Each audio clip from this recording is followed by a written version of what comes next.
You guys ready? Yeah, let's do it. It's 8:36. The episode 736. Look at that. Let's go.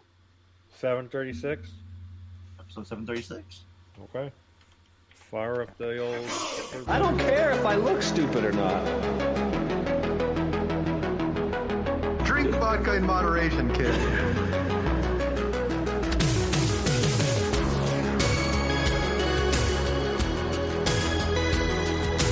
Never trust a big booty and a smile. I'm always trying to shove it in the back. And sometimes I don't know if you're joking or not. Hold still. Hold still. Hold still. Yeah, boy, straight to doom.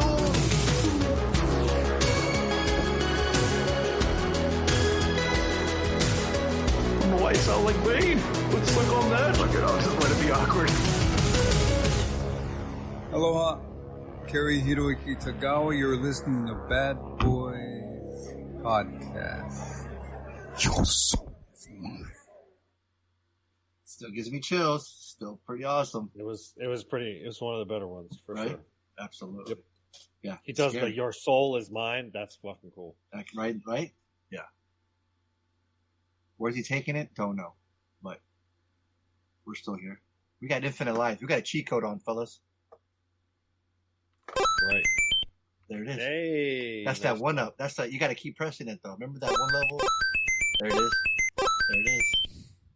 What level was that though? It feels too loud. I would turn the volume down to 20%. This guy, old man Harley over here.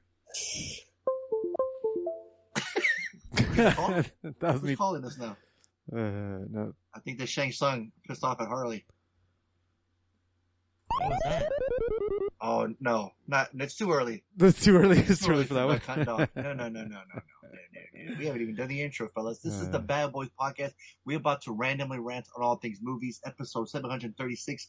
I'm your host, Fonso, a.k.a. Mike Lowry. Joining me as always, Harley, a.k.a. Marcus Burnett. And I'm Tony, a.k.a. MCP. what's going on, fellas? Sunday. That's right. Are you as high as a kite, or are you just kind of mellow? I am now. Yeah. You flying? Yeah. After today's adventure last night. Oh boy. I won't spoil it, but you got to wait for this weekend. Don't forget to like and subscribe. Tell all your friends. There you go. Donate to the Patreon. I'm pretty fucking tired from this weekend. Oh boy. And so when I knew everything was safe and sound and everything's under control, I was like, I am gonna get stoned because I hadn't smoked weed in like 3 days, so my tolerance kind of reset a little bit. So yeah, I'm pretty high. Okay. What about you, MCP? Right. You or no? No, not today. Oh yeah, I'm curious. Stay tuned. Okay. Stay tuned. That's right. Yeah. We got no extras, so this should be a short episode. I'll yeah. What? Right. Are you sure? I'm My man curious. went down a warp hole Sure. here. He's like, his voice got lower and lower. You got the warp sound to it?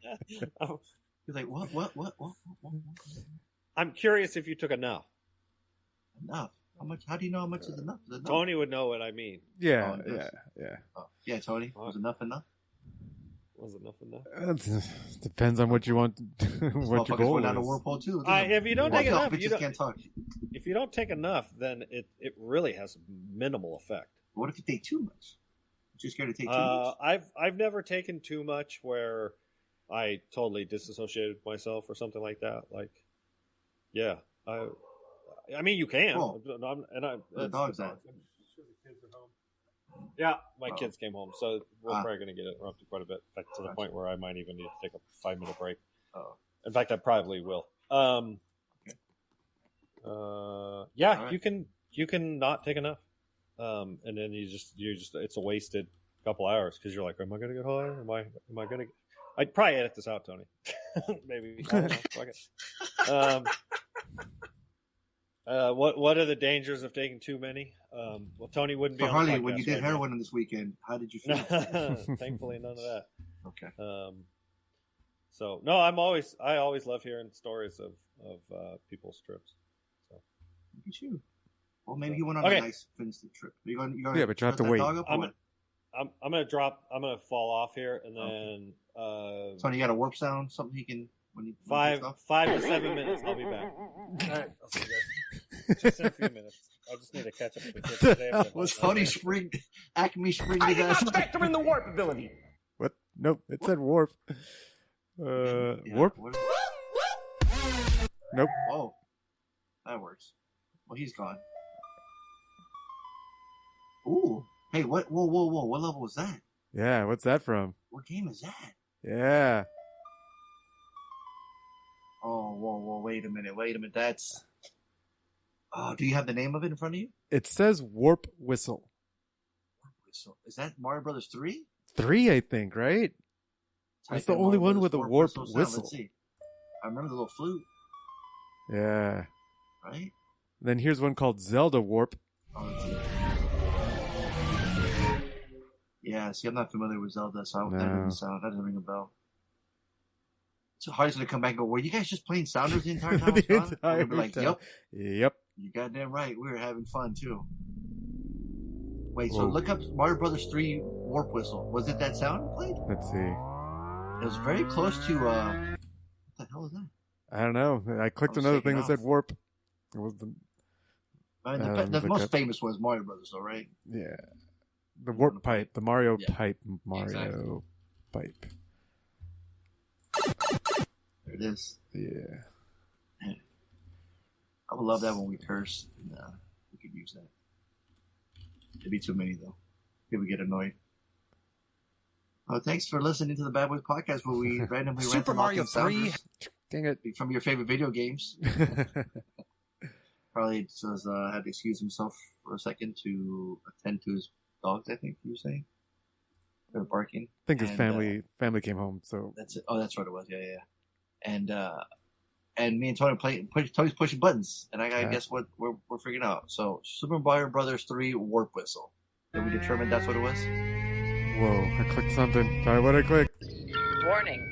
Warp core collapse in 10 That, seconds. that makes you feel funny. Like you're trying to push all these buttons, now you're freaking out because it says warning. Tony, cut the blue wire. Warp speed, don't rainbow read me, nigga! Ah! I don't even know what you pressed on that one. What the hell did you press on that one? I did not factor in the warp ability. That's the same one. Okay, I want to delete that one. It says warp ability. That sounds cool. Play that when Harley gets back. Then we know he came back.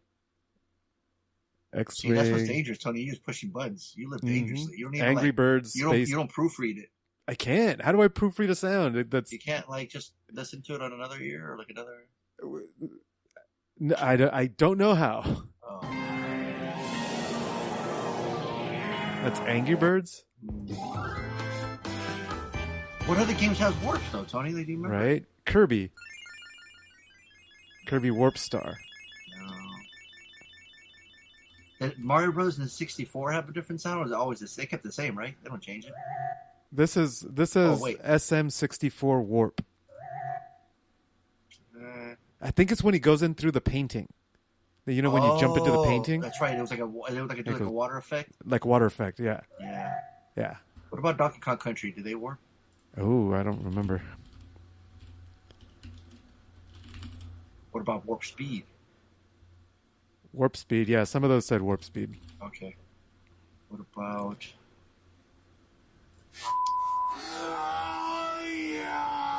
Call y'all! Call y'all! Warp speed, don't rainbow read me, nigga! Ah! Oh, Wait, that's so it's a longer that's- version. It's a longer version of it. It's a longer version of the other one. Where is that from, though? Warp speed don't phase me. What? Yeah, I gotta see. I Warp gotta see a speed, don't visual. rainbow read me, nigga! Ah! Don't Warp rainbow s- read me. Warp speed don't rainbow read me. Yeah, where's that The from? fuck is that? What is that from? 'Cause I'm adding it to my syllabus. Speed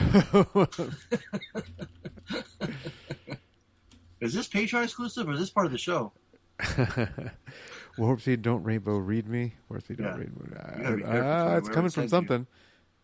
I see it on X. ChatGPT saying. Lance Reddick Oh, Lance The vo- Reddick is isn't he a basketball player? on Eric Andre.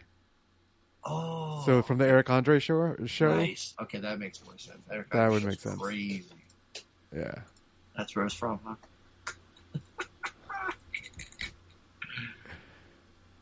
Oh, man. What other fun buttons can you press, Tony? Whoa, whoa, whoa, whoa.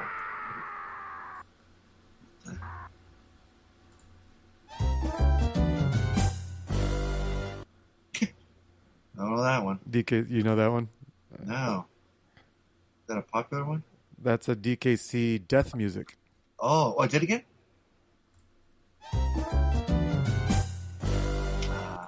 Mm-hmm. DK3. Yep. These all say Donkey Kong Country. Oh, you know what? Donkey Kong underwater level music is the best. Oh, I remember talking about this. Right? Yeah. Everyone's listening going, not this again. Oh, God. Not gag me again. That must be Splinter's favorite. Huh? It was a joke.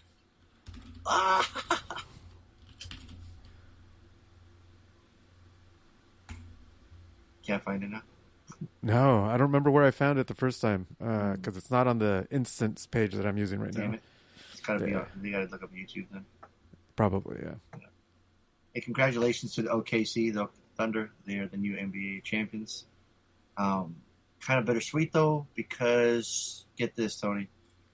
They're playing the Pacers, right? Game 7, right? It's totally storyboard written, right? Teams they tie it up 3-3, right? This is the game. This decide who wins the championship.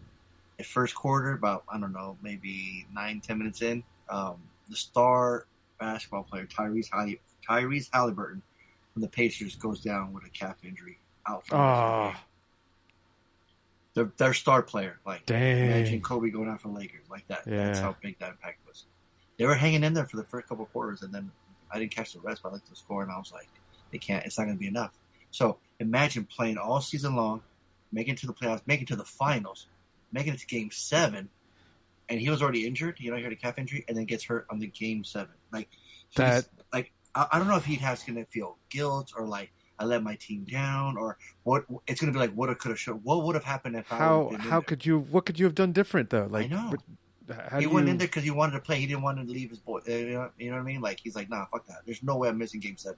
Like I don't know why. Just be careful on it. And sure enough, he was dribbling. He took a step. He stretched out his calf and boom, he hit the floor. Like he was about to pass. He just falls on the ground. He's just grimacing. He's hitting. He knew. He heard it. You know. He what tore I mean? it. Is it Achilles? He tore it. I think it was. They said calf injury, but I think because that's what happened to me when I tore my Achilles. And it hurt, right? Yeah, I just took a step. I took a step and I just fell. It felt like Achilles injury. Yep, exactly. See? It feels like you stepped in a hole and you just fall. It's weird. Yeah. Because like I said, he was dribbling and then boom, just fell and dropped. Like it's just, dude. That sucks. That sucks, man. I know. Right to the end. I know, man. Like because now it's now you can't take it away from OKC. They won, right? I mean, that's not their fault, right? But there's always going to be that. But it's that Tyrese was there. You didn't play him at their. You didn't beat our full team. You beat us without our star player. Mm-hmm. It's like you didn't beat them at 100%. So it's like, is it really a? Like, is it really a win? Look at this trophy. Look at this championship. I know. Well, that's what happened last year with CrossFit. Uh-huh. During the CrossFit Games, there was a death. First time someone's died at CrossFit Games during the games, and half the people quit. They're like, "Yeah, we can't compete because." I think you talked about this, right? Yeah, and so the winner of that year, right? Everybody's kind of going like, "Yeah, congrats," but there's like half of it, or not like some of the star people like weren't there, and they're not playing at their 100% because that was their friend that just died. Right. And now they're competing. That was hard for a lot of people. And so everyone's kind of just going like, yeah, you won, but did you? Can you really? You got the championship, but how did that person that won it? He was taking it like, yeah, I won. Okay. It's no. Yeah, he kind of like admitted it in a way. He's like, yeah, it's not your normal. It's not a normal year. Right. But yeah, that's what sucks. But Like, injuries happen in all sports, right? It can right. happen whenever, Shit right? happens. Shit happens. So when you're doing a press conference, a shitty reporter would be like, "Hey, congratulations on your championship." Do you think if it would have been different if Tyrese would have played the whole game? You know what Come I mean? on. Like, what a backhanded question, right? You know what they're going to ask. Someone's going to ask, right? You can't not ask. I mean, technically, it's a fair question. I mean, it's kind of dickish, but it's fair to say, right? It's what everybody's thinking, but you can't answer the question. Thank you. Like, everyone's thinking it, but somebody's going to say it because they don't care. They want to have the clicks on YouTube when they show that, right? Sure. When they show that video, when they, hey, I had that person. They'll use my video. That's my video. It's like Andy's back. Okay. Harley's back. Yeah. Thank you for being Harley. here. I was just telling Tony that tonight was the NBA championship. It was Game 7 versus OKC, the Thunder, formerly Seattle SuperSonics, versus the Indiana Pacers. In the first quarter, 10 minutes in, Tyrese Halliburton, the number one player from the Pacers, goes out with an Achilles injury out for the rest of the game. So Game 7. Yep. Yeah, man. Pacers had just tied it, a couple days before to go 3-3, even in the series. So we're gonna have a Game 7, and freaking their star player gets out, dude. First quarter sucks. So we were just talking like how the other team won. Can't take that away from them. I mean, injuries happen, right? But it's kind of tainted, right? You're like, like Tony said, you didn't beat us at 100%. You didn't beat us with our star player. And before he went out, he was 3 for 4 behind the 3-point line. So he was already killing them, like. This happens all the time in motocross. I'm sure your brother-in-law would we could have a whole conversation about it. But you talk about a sport where it's really easy to get hurt. And if you're going as fast or as hard as you can, the likelihood of you getting a season-ending career or season-ending injury is really high.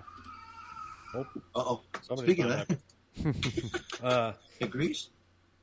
So yeah, the dirt bike kids, they get injured, and then somebody wins the championship, but they didn't win it. It's just the other guy lost it.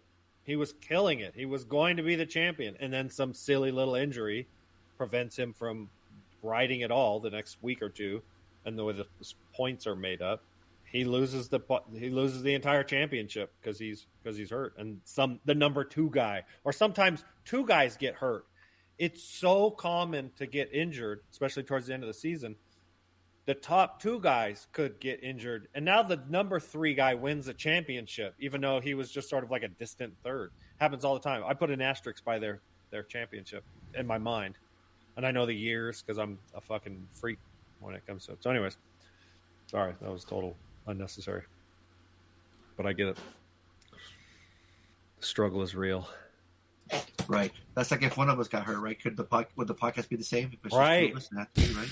There'd be an asterisk. It's happened. We've done it, all different combinations, and it's not the same. It's not the same. Yep. Not the same. We haven't done it in a really long time, though. Right.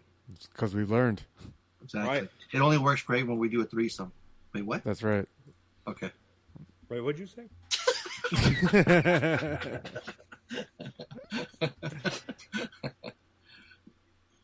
So you're back. Okay, so all right, we were playing Sounders. We were talking basketball while you were gone, Harley. Didn't miss much.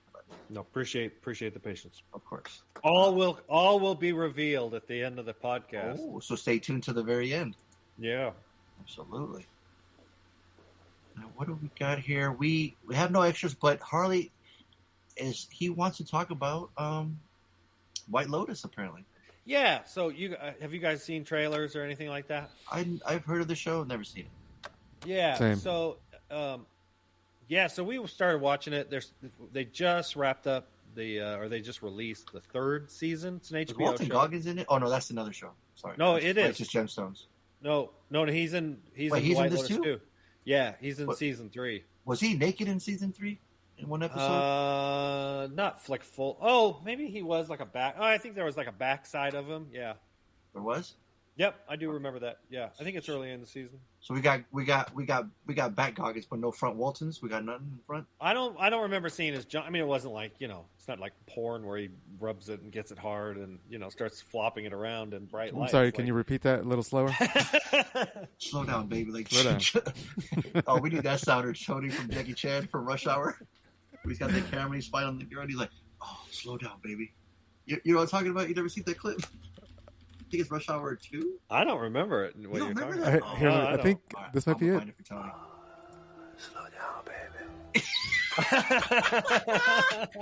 Good job, Tony. Harley, but you gotta watch the visual. My man's got this like. It's coming back to me, Okay. right? Yeah, it's coming back to me. Oh. So anyway, yeah, we finished the third season of The White Lotus. An American The White Black- Lotus or just White yeah, Lotus? the White Lotus. Is it really? Yeah, motherfucker, I'm looking at the Wikipedia right now. Stop interrupting me, goddammit. Oh, no, all right, sorry. American Black Comedy Drama Anthology Television Series created by Mike White. Blah, blah, blah. The series follows the exploits of the guests and staff during a week spent at a fictional luxury global resort hotel chain called the White Lotus. Each season features... Yeah, the girl. It's... What's his name's... spouse or girlfriend? Oh. No, it's his girlfriend. Gotcha. Each season features a different ensemble cast with Jennifer Coolidge, Natasha Rothwell, and John Grice as the only actors to appear in more than one season. So each season takes place in a different part of the world. Like the first one was like Fiji, the second one was Italy, and the third one was in Taiwan. Or not Taiwan. Thailand, thank you. That's it. And oh man, she got some big old buck teeth. Seen the trailer. Right, yeah. The first season's good. Mm-hmm. The second season is off the chain. Parker Posey's in it. It's super good. She's in the third season. Okay. And the third season is... it might even be the third best. So it might be the weakest of the three. Chick. Yeah, the buck teeth. So I would say the second season is the best. The first season is number 2, and then the third season's missing a little bit of the sharpness of season 1, and season 2. It's like it's worth watching all 3 for season 2. Who's in season 2? Who are the actors in season 2? So I'd have to go back. Remember? Right. So Patrick Schwarzenegger's in it. He's in the third season, and he looks just like his dad. It's fucking crazy. Weird. Yeah. Parker Posey was in it too. Who's the fucking... Oh shit, John Grice is in it. Motherfucker, Uncle Rico from Napoleon Dynamite. He's in 18 episodes. Is he in all of them? Why is he in the most episodes? I'm not sure. He plays Greg Hunt. Does that ring a bell? No, I'd have to pull it up on IMDb. Oh my god. Hard. And for some reason, the Wikipedia is not... 18 episodes. I know. That's the whole season. No, that's multiple. I know. That's what I'm saying. He's in it more than anyone, as far as IMDb goes. He must be the old guy. Okay. Yeah, no, he's a major character. How can he be? He doesn't. John Grice. Yeah. So Jennifer Coolidge is... So you're recommending the show then? Yeah. Okay, perfect. Second season's a Slater. First and third season are high dollars. Word up. Yeah. All right. So you gonna watch it? No. Probably not. Okay, there it is. An 8.0 on IMDb. I did a terrible job of selling. Hour-long episodes? Well, I did decide that I need to give serials 2 episodes instead of 10 minutes. So maybe I'll give it because I watched the first 20 minutes of the first episode. I'm like, I'm not into it. So, okay. So I'll give it a chance.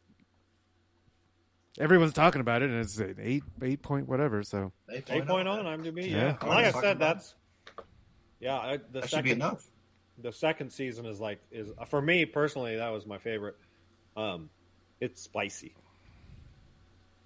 The third one's good, but not great. Like mustard spicy? Yeah. Oh. Mm-hmm.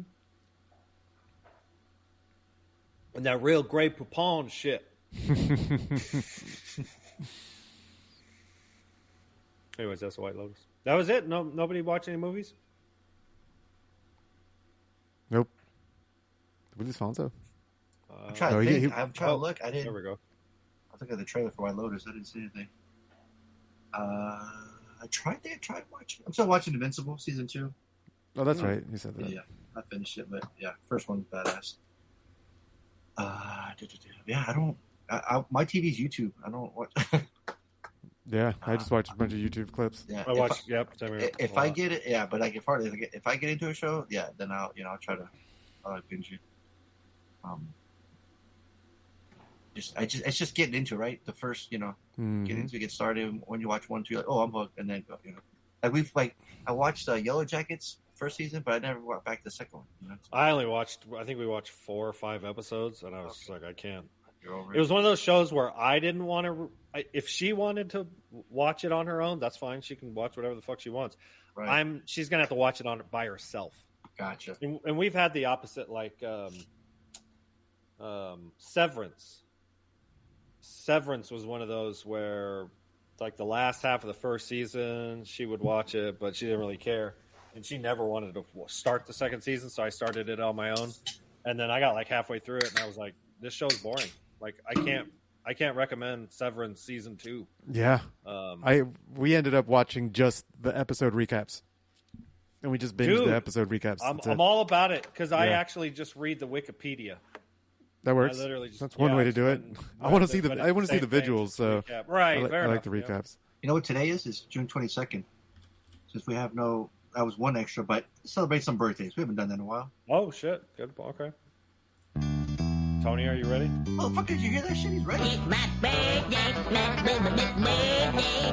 Too old for this shit. Hey, quick draw McGraw over here. Badass. Nice job. We got Meryl Streep celebrating a birthday tonight. You want to go first, Tony, or you want me to go She's first? an older name. That's an older name. I don't remember the face. I just know it's an old name. Why, because her name's Meryl?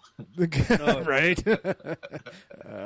It's what's the let's ask Lainey. She would think she's going to say everyone's old. Right. And they're just like 39. Right.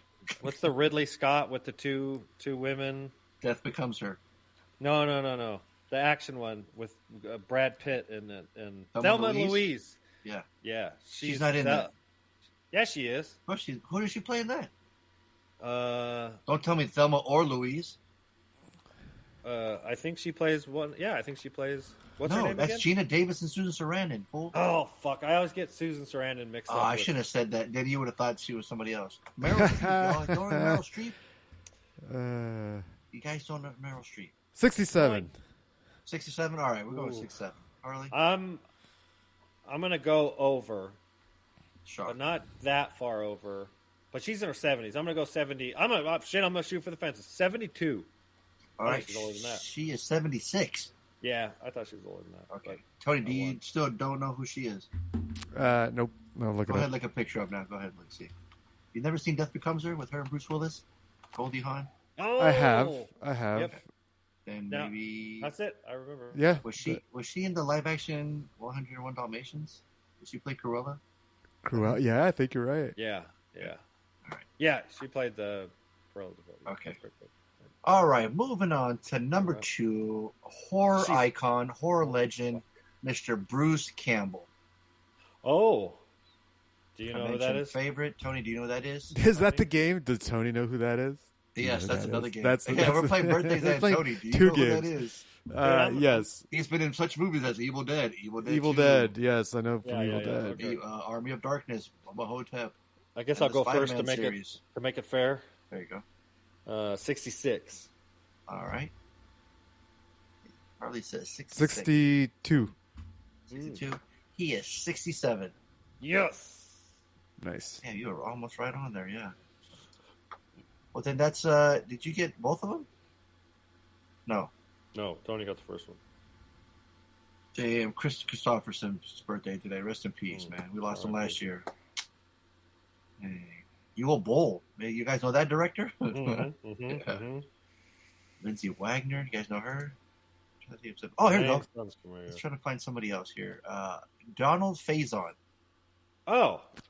From the show Scrubs. Yeah, I was going to say Scrubs and Clueless. then Clueless, right. Nope. Oh, the Tony, Clueless. nothing? Oh, the Clueless. Okay. I have that face. No. Now, this is like you'd show me a picture of him and I'd be like, motherfucking Tony, black don't crack. He's the black right? man in the... The black guy. Yeah. Is that what you thought it was, Tony? So Tony just imagined any black man. Playing Irreseparable Jeopardy. of age, right? Who is the black man from Clueless? I bet you he's 50... Really? Damn. I'm going to go 50, 52. 52? All right. I still want to know who Tony thinks he is, if he knows who he is. I bet. I'm pretty sure I know who he is because he's the only one that's in. I remember the black guy from Scrubs and the black guy from Clueless. Okay. Right. That's it. That's all you need to know. Right. Yeah. That's him. But do you know how old he is? 60. 60? Oh. Oh, okay. He's 51. Yeah. Good. Whew, thank you. Good. Next time we're going to play How Old Is My Macintosh? And then we're going to see if Tony can guess how old. We're going to start up computers and see if Tony can guess what computer we're Oh, starting. right. No, that's like at this point in life, that's a real, like, if you played, like, I don't know how many Windows versions are there, 3 or 4? The startup sound. Do the error one. Do the error one, Tony, every time you say something. I think he played it before. He's done it before. If he has it. Probably. Yeah. I think you won, Harley. I think you totally... Fuck yeah, I did. Oh, okay. There it is. Tony's not impressed. Oh, he is. Like, he's top 3. Harley, you have any interest in seeing that racing movie with Brad Pitt, F1? Fuck yeah, man. Okay, I was going to say. You know who directed it? Yeah, Who? Krasinski, right? Who? Not Krasinski. What's his fucking last name? Kawasaki? Kawasaki? No. Not a... It's not Krasinski, because that's John Krasinski. But Joseph Krasinski? Is that his last name? Yes. Okay, so I was pretty close. Yeah, what else did he direct? He did that Tom Cruise movie, the sci-fi. That You was mean fun. Top Gun Maverick, you motherfucker? Well, no, not that one. I'm thinking. He I'm did. talking about yeah. Well, no, You're I know. talking about Oblivion. Yeah, thank you, Yeah. Oblivion. And then Oh, he shit, did you know the what else he directed? firefighting movie. That firefighting movie. Only the Brave. Yeah, Oh, that's shit, the bitch, one. I didn't know you knew fucking Krasinski. I did. You're up on that Kokinski, aren't you? Don't laugh. That wasn't funny. Tron Legacy. He also directed Tron Legacy. How about that? Oh, that's right. I think that was one of his earliest. You knew that too? Damn, Harley. Fucking knew everything. Well, that one I had to be Shit. reminded. You know, the birthday game, you know, director in the game movies. Yeah, you're on top of it. How strong is that strain, my friend? Oh, it's good shit. Hey, remember that video guy I sent you guys a long time ago with that kid with the chocolate milk? Harley just sounded like that kid. Remember that video? The kid's drinking chocolate milk and he's like, that's some good shit. Oh, yep. Harley literally just sounded like that. Sony would agree. Loves chocolate milk. You still love chocolate milk, Sony? I haven't had chocolate milk in a while. Whoa. Yeah, probably So it years. would explode if you drank it? If you could I give would me love it if I zero- drank it. If you could give me chocolate milk with the same macros as low fat, I would drink the fuck out of that. Oh, shit. That's in your IV? You should stick it If in? it was reasonable, like if you could get a gallon of chocolate milk for 30% more than regular milk, I'd buy chocolate milk. Again, if the macros are the same. What the Fairlife one? Is that Oh, that's just the truth, man. It's just expensive. I was gonna say it's expensive, yeah. Yeah, and it's the truth for protein per calorie. Got it. So I mean, you could get the same amount of protein. You would just have to consume 600 calories or something. Like, what do those things have? Like 50 grams of protein? Tony, you must know. Tony, go to your fridge. What does it say? Yeah, right. Don't you have a fucking refrigerator line? The Fairlife ones per Yeah. serving, they don't have that much. So you gotta drink the whole thing in one sitting? Like they only have like per 8 ounces. The standard Fairlife only has like maybe 12 or 16 at the most. Oh, that's it. Oh, fuck! A glass of milk has 8. Right, exactly. The Fairlife protein just has more protein, less sugar, but not by a lot. It's not like it's a protein powder. They do make Fairlife protein like power blends. I can't remember what it's called. Those have 50 grams. Though they have different versions. They have 30-gram versions and 50-gram. There's like Power and Power Max or something. And it's those, basically it's whey just, protein isolate with their in Fairlife their milk. Yeah. Right. Yeah. Yeah. As long as you could stomach it, I'm sure it'd be a great way to get your 50 calories. Boom. It's great. Yeah, it's just like you said. It's not daily protein. Cost effective. Just go get a chocolate ascent from Costco, and you can get that's great. That's a great value. Yeah, and it's good chocolate, and it blends well. Sponsored by Ascent Protein. Dude, I stopped taking it, man. It's so goddamn expensive. Yeah, $10 for a pound. I'm like, I might as well just eat whole food, and so I just eat a can of tuna every day. Like the problem is if you can stomach it, the reason the liquid calories are easier to stomach than solid food. They're the easiest. Yeah, right, course. exactly. So if you need more protein than you can fit through solid food, it's great. Right. So I just try to get as close to 150 grams of protein a day, pure food, and it can be challenging because I eat chicken breast almost every goddamn day. Mm-hmm. In order you get tired to of get, it? Oh fuck yeah! And you still do it? Right. Oh yeah, absolutely. Why don't you change it up? Put some hot sauce. Well, I mean, I do. I mean, I mix it with rice and but beans, and I put shredded chicken in. He's everything. like, one day I do rice, the next day I do beans, and then I go back to rice. When eggs were expensive, I was eating it with my breakfast. I would shred some chicken in with a couple scrambled eggs. When eggs were super expensive, and you get full. You don't, or do you like train yourself like, no, I'm full, or I'm good now. I try to balance my macros, kind of thing. I usually have a fairly decent carb in the mornings. It's usually a bowl of oatmeal with some sugar, some sweetener in it. That's 300 calories. Tony, you like oatmeal? Of oatmeal? No, not particularly. I mean, I'm not a huge fan of it. I know that it's a highly satiating. He's eating all the stuff he doesn't like, but he wants to. Well, because it's for me, it's easy. I do it. I can make it taste good enough, right? Frank's on everything that's boring. Sure. And I put a little syrup on my oatmeal, or if I have a little bit of like Greek yogurt mixed with some fruit, I'll put a dollop of fucking high fructose corn syrup in there just to give a little sweetener. That's 100 calories or 80 calories. I can afford that. It's better than a bowl of ice cream kind of thing. So sorry, ladies. My man is taken. Sorry, ladies. I am still married. That's right. No, hey, I it's I don't know if it's well known on the podcast, but around people that know me, they know I like fruit. I eat on my 4 days of work, I eat an apple a day, and cucumber. I love it. But I put tahini on it, and that is fucking delicious. That's spicy stuff, right? It's like spicy and it's white boy spicy. Lemony. Okay, right. So you should say on the label. Harley, have you had it?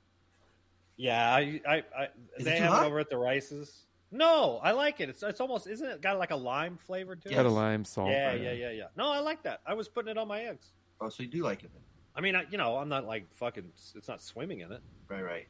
But people just eat the apple. They just fucking wash it or rub it on their shirt and start just eating it like that. I like chopping them up and then just putting the tahini on it, and it was actually pretty good. I was like, if you slice my apple up into chunks and then you core it too, right? Then you're like, oh, that's perfect. Now I don't even have to worry about the core. I can just eat these. Yes, that's why I think that's why I did it, because I don't like having the seeds or the exactly. You can cut the core out. Yes. Every time you cut up, I'm like, you have to introduce the peanut butter. Peanut butter? Nah. See, now you lost me, bro. Oh, really? No. Peanut butter and apple is like the best snack ever. Oh, no. You lost me there. Oh, interesting. Or like if I'm eating a whole apple, I like to have a handful of peanuts. Well, they sell apples with caramel. They do. So, I've seen that. Yeah. So peanut butter. I'm trying to get away from sweets, though. Right. So okay. Yeah. It's just all week long I went without sweets. I'm trying to not have sweets. Yeah. Wow. Like no added sugar, or just like don't go crazy. Like. Oh, okay. So I like my chocolate chip cookies at night with some nice glass of milk. My boy Schwa, man, he lost like 100 pounds over the course of basically a year and a half of just cutting out like processed sugar. Well, that's the thing. I like my coffee in the morning, so I'm taking baby steps. So. What do you mean you like your coffee? He likes his coffee with a lot of sugar. Yeah. Oh, well, just get the 0-calorie creamer. Chris drinks creamer, and it's very sweet, and it's like minimal calories. There's nothing. It's like 5. I have to try that. Yeah, just go. They have 0-calorie creamers, and you can make it. You can make your coffee as sweet as you want. All right, I'll try that then. Yep. I'm trying the no sweets at first. So I've gone. I mean, are you trying to eliminate sweets to weight, or are you trying to eliminate sweets just for the fuck of it? No, for weight. For weight. One of the things is they've shown that sweets, any kind of sweet, it doesn't matter if it's real sugar or fake, it will make you hungry. So it's actually a good idea to avoid fake sweeteners also for hunger control. Okay. Yeah. So I like the little Frappuccino bottles from Starbucks, the little ones, the glass ones. Like 230 calories. They have light ones. Mm-hmm. So, like, I haven't cut it off completely, I guess, because those are sweet, right? Mm-hmm. Just at night. It's really dangerous at night. Like, I like my cookies at night. So it's like, right. That's where I struggle with my. I can kind of stick to my calories, and then like 8 o'clock if I'm kind of up and about, I'm like, fuck, man. Yeah, and sometimes it's salty, and sometimes it's sweet, and then the worst is sometimes it's both. Yeah. Well, I get home at night, right? So I'm gonna come at night. I'm like eating dinner, you know. And it probably helps you sleep too. What's that? Because there's a chemical in milk that combines with the carbs in cookies that actually acts on your Like you're tired? Yeah, it acts like a morphine. Remember they used to, like, when you were a kid, did you ever like warm milk for you when you were Warm milk and cookies actually activates what's the morphine? What does morphine and heroin they activate receptors? Anyway, left turn here. I'm not sure. Well, it acts like this is what I'm saying is that they acts like an opioid receptors. Okay. And it actually makes you sleepy. Like, it actually helps make you sleepy. Some people are more susceptible, blah, blah, blah, their genetics and whatnot. But yeah, it's one of the reasons why warm milk and something sweet, and not a lot of it, because if you have too much of it, now you get an insulin spike and you get anyway. Right. It could be. We just lost everybody listening right now. Having it at the end of the day, I'm saying it has multiple reasons to have it at the end of the day. If it helps you sleep, then there's your excuse. Well, there it goes. Okay, cool. Yeah, just want to make conscious, just want to try to lose weight, try to eat healthy while I work, and I can't eat a lot at work anyways. Like, if I get full, I just can't. So I'll dice up some cucumbers and then some apples as a snack. I cut away the chips at like, not complete everything, right? I'm like trying, like, at least at work, I try to eat really light at work, so because I can't move around, I can't do climbing, fucking going underneath shit, going to attics, like, I can't be full. Tony, I can't get a restroom close enough. You know what I mean? Right. Tony, hit them with the top 3 things that people should do to eliminate excess calories. Like to eat, like don't drink calories. Right. That's rule number 1. Well, don't reduce your calories, increase your burn. Like, the problem is it's hard to stick to it. So you have to find the thing that you can actually have consistency with. Yeah. Because just about anybody can eat an extra healthy food one day, but then the rest of the week they get fucked up because it has to be sustainable. Sustainable, and that's the thing. It's really difficult. Everybody's unique. Right. What works for one person doesn't work for another. Right. Like for instance, all over the weekend, right? Right. So for instance, like me, like a couple weeks ago, I found eating ramen, just cheap top ramen, killed my hunger. So the rest of the week, I just had ramen, and that was it. Well, I had ramen with chicken and meat. It was like 400 calories for a serving of ramen. Isn't it really? No, it's not. It's not a lot. Oh, I thought it was calorically. The cheap ramen, the top ramen that's like a buck. Or the one you boil, the one in the cup, or the one. No, they should be like 10 cents. The cheap. Right, exactly. That's like a buck for like 10 of them. Yeah. Right. Yeah, it's not a ton of calories, and especially since that's the only thing I ate. All I ate was that you ate for the day. For the whole day. I ate that one pack of ramen, with a pack of chicken, like pre-made chicken breasts and some meat mash, and I stayed and I was like, I'm not getting hungry. So, but that only worked for a week. And then I noticed the next week it didn't work. I was like, nope, the hunger's coming back. That's crazy. Yeah, dude. Not everything's individual, and then it can change. It can vary on you. Right. Your body can, adapt and whatnot. So it's hard for me to say top 3 things. Sure. The top things you could do is fix your sleep, because your sleep. If you fuck up your sleep, you can't do anything. He's right. You're like, you cannot get healthy unless your sleep is in check first. Absolutely. Yeah. So and then I get home late. I want to stay up late. That's hard. I know it's hard for you. I get home and it's like if I go like, all right, I gotta go to bed, I gotta go work today. I'm like, man, I want to just chill, watch some YouTube. Like, I don't want to go to bed yet. Right, and not getting sleep, that your hormones get fucked up, and like that makes it difficult to lose weight. Not getting good sleep makes it really difficult to lose weight. Well, and if you're staying up late, you're 10 times more likely to snack at night. Right. Oh yeah, right. your cortisol's up and blah blah blah, and then you snacking like there's so many. So yeah, that, and then I would say, especially if you are somebody who likes sweets, drink diet sweets, right? Like just start using artificial sweeteners. Tony might have some sort of, but I've heard too many studies of people losing weight just based purely on replacing full sugar Coke. It's extra calories. It's if you drank 3 of those a day, and then drank those every day of the week, which that's lots of people. It's easy at work because like I don't want to eat too much. You know what I mean? So it's like I even like normally I would get chips with my sandwiches, but I was like I decided to get like peanuts and almonds instead. Yeah, and find find lower calorie alternatives. Ultimately, it is the problem with peanuts and almonds is that they're high fat, which means they're high calorie. They're super high. So that's the only problem with peanuts and almonds. But if it's satiating, right? If you can eat a small serving, if you can eat 150 calories. That's an if. Right. Like you said, everybody's a little bit different. So I buy a little bag and don't eat the whole thing?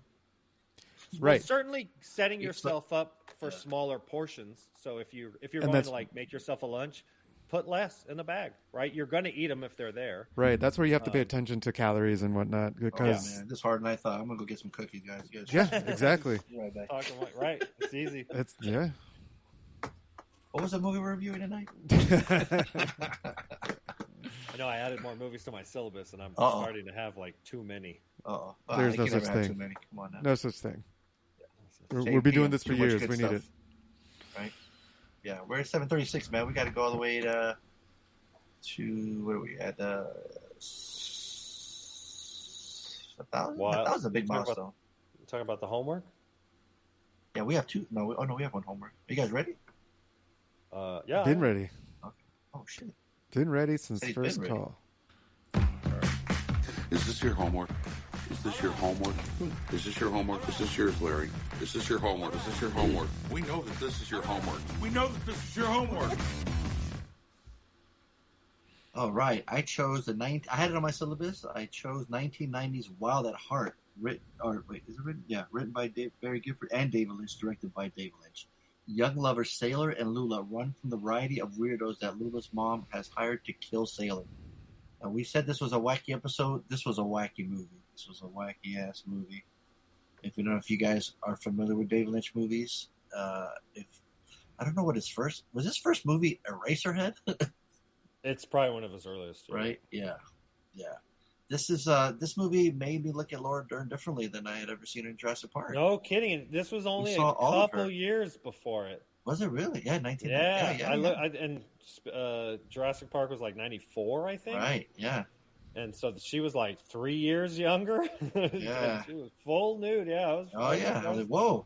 All right. Spoiler alert. Oh, yeah. Nicolas Cage, full set of hair, right? Wacky. Yeah, it gave me very much the Raising Arizona, the Coen Brothers film from 87. So 87, Raising Arizona was before this. And I feel like he's kind of playing the same character, but like cooler. He did a lot of those like zany characters, right? Right. Like, in his younger career, right? Like comedy. Serious. Yeah. Then he was like a big action star when he did Face Off and Con Air, right? Yeah. But this has like usual like zany characters. I mean, he uses a lot of same actors like Sherilyn Fenn, Elizabeth Rossellini, Harry Dean Stanton, Crispin Glover, right? Diane Ladd. Now she was a wild card. She was over the top. She was like. The mom obviously she was right, and then when Willem Dafoe shows up, I'm like, oh my gosh, this is an automatic fucking W right here. With his fucked up teeth. Oh my gosh, yeah, dude, I can't not like a movie Willem Dafoe. Like he just shows up, and it's like, God damn, Willem Dafoe, you're a national treasure. Like you just make everything better. I don't care how fucking crazy this movie is. It's just fun to see him. He's just right. Whenever he pops up, man, it's like this guy is. I mean, this motherfucker's IMDb has got to be out of control. He's been working for like ever, right? He's one of those characters. He's just a face. How can you like? Is there another Willem Dafoe? Right? No. Right? Can you think of another? Right? No. He's a unique character. For Absolutely. Sure. Yeah. I mean, he's done everything from Green like Goblin Hard R, to the Light the Green Goblin. I mean, Right. that was sort of the peak of his popularity in regards Right, to yeah. And showed Nosferatu, fucking right? Beetlejuice, right? The indie movies, right? Yeah. Asteroid City. He shows up in like who does that movie? Wes Anderson movies, right? Yeah. Right. This guy does everything. Yeah. Life Aquatic. Yeah. So David Lynch is one of those directors where you're just like, it's very unique taste, right? Either I don't know if you can put him in a category you either love him or hate him or like him or you don't know. You're like, Some people think he's the greatest filmmaker of all time. Correct. And other people are like, meh. I don't get it. Like, yeah. I don't get it. And I happen to be one of those, meh, I don't get it. You fall in the meh category. And this movie is a perfect example why. Yeah. I really struggle with this movie. It's boring. It's rinse and repeat the same thing. The two party, then they go back to the room, they fuck, they have pillow talk, and then rinse and repeat. I want to go on an adventure. I want to go dancing. They fuck, they pillow talk, and then interspersed with moms after them. And it's like, it's one of those movies you saw when you were like a kid or something like that. And you're like, whoa, that's crazy. Like you said, Laura Dern's fully nude. Spoiler alert. It has some other, like you said, kind of zany. It's a comedy, dark comedy, road trip, crime, drama, thriller. I don't know about the thriller part, but for me, it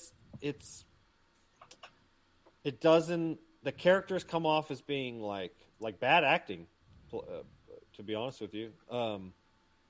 And then there are some just random like the just doesn't make sense. Like that wouldn't.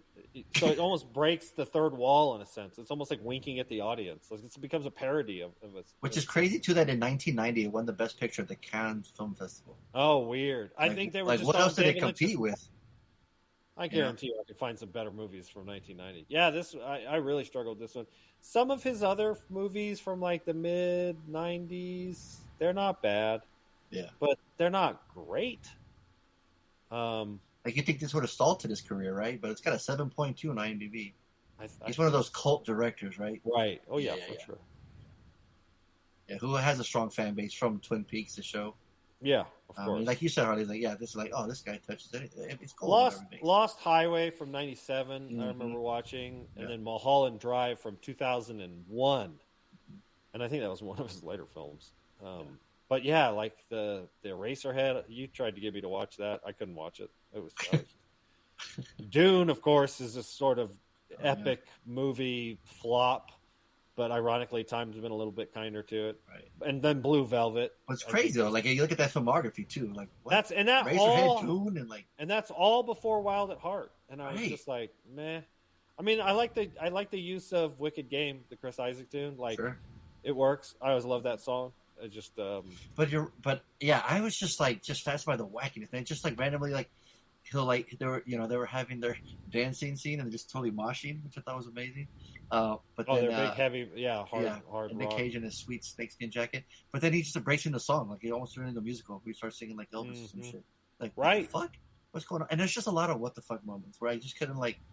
It's almost like I kept staring at the screen, like, what the fuck are you gonna do next? I get the rinse and repeat. I get that. It happened a lot.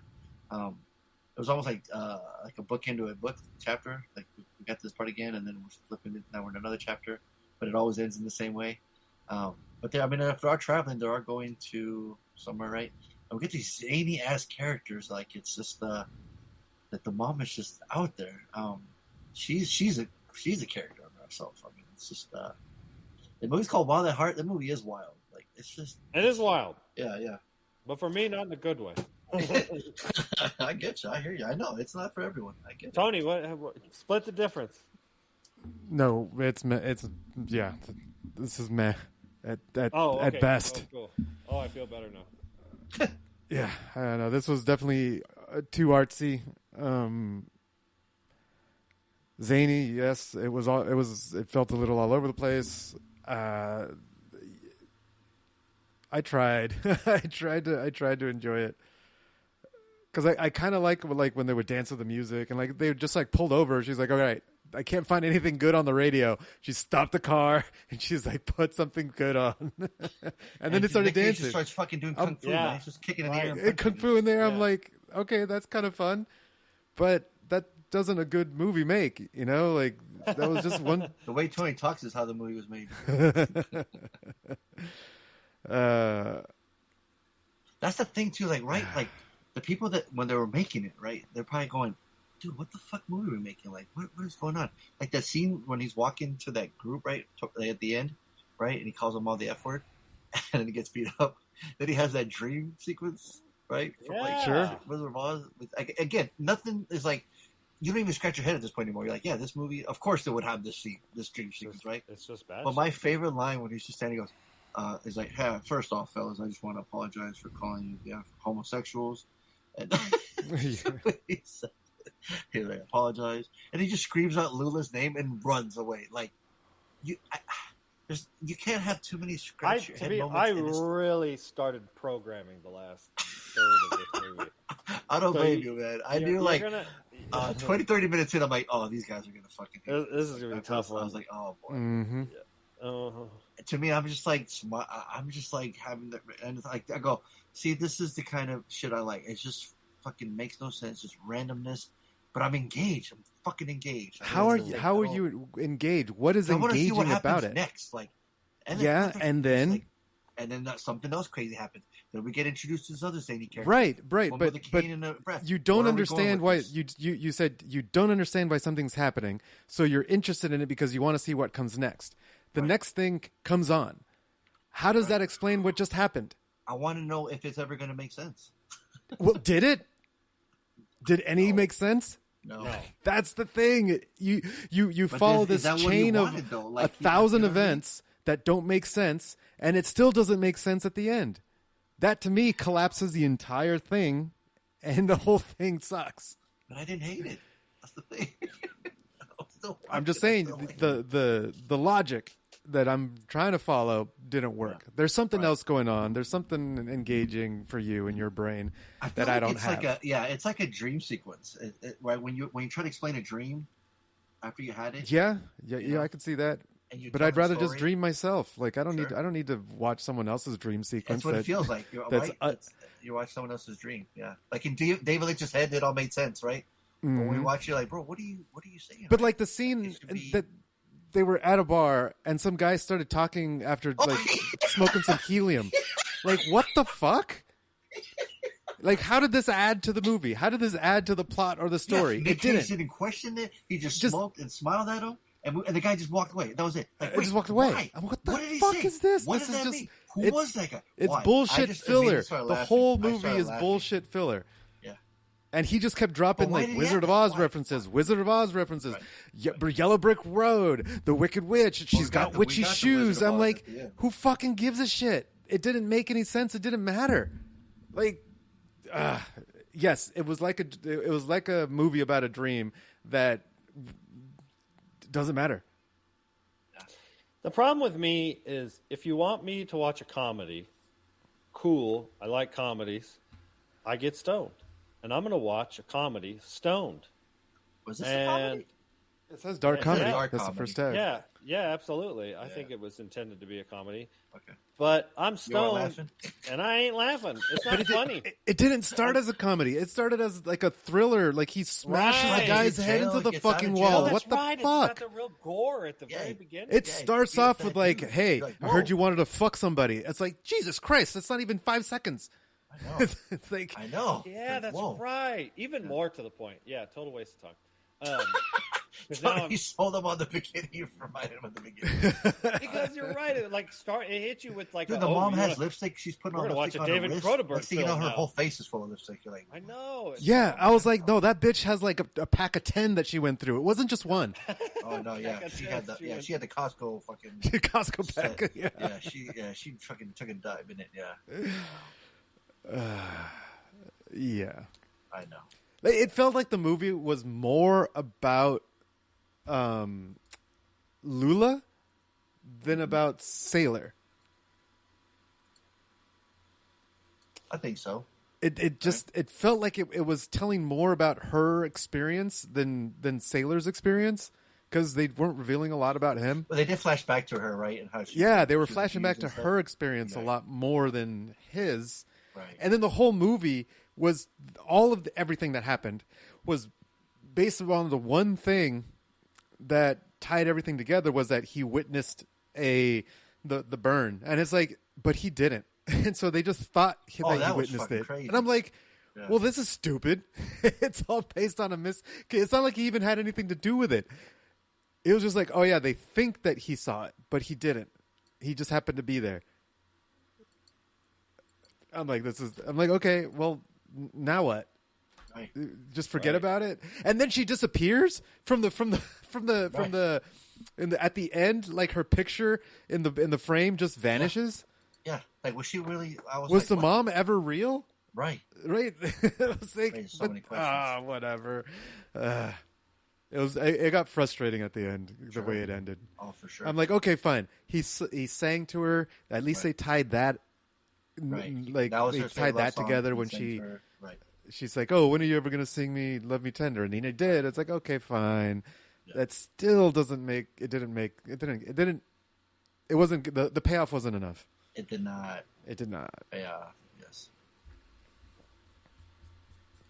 This guy wrote, "So violent, bizarre, and mysterious that it actually works." I'm like, how? Somebody else wrote, "Pure Lynch." Right. See, it's either like Harley's. Yeah, you're in it. You're either with Lynch or you're not. Right. And yeah, it's just it's a distinctive type of food that you'll eat if you like Blue it. Velvet. I think Blue Velvet was a serious movie with.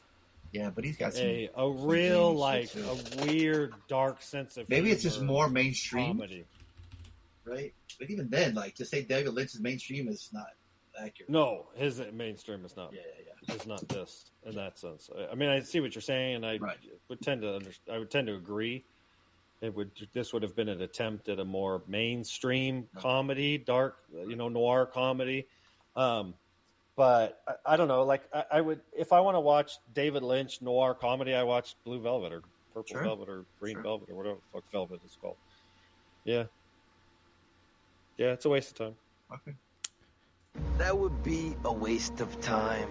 You need to watch it on a throne with the topless women serving you food, serving you weed. No, fucking wild ass. Oh, that's right. I was watching it and I was like, dude, this movie has a lot of TNA. Mm-hmm. Like it's got a lot of titties, which I'm all about. Right? They weren't big enough though. Well, I mean, you can't judge a titty. What? Yes, you do. You all the time do. Hate the game, not the player. Right? Tony, is he out of pocket on this one? I don't feel like that's right. He always says ain't big enough. That's like his thing. I have a preference, but But did you just say the words "don't judge a titty"? By what? I don't know. My bra side? What are we talking about? Like, what were the words that you just used? Yeah, what were you getting at, Harley? What were you getting at? I don't know. Don't judge a titty by the size of the nipple. You know? Jesus Christ. You all about titties, Harley.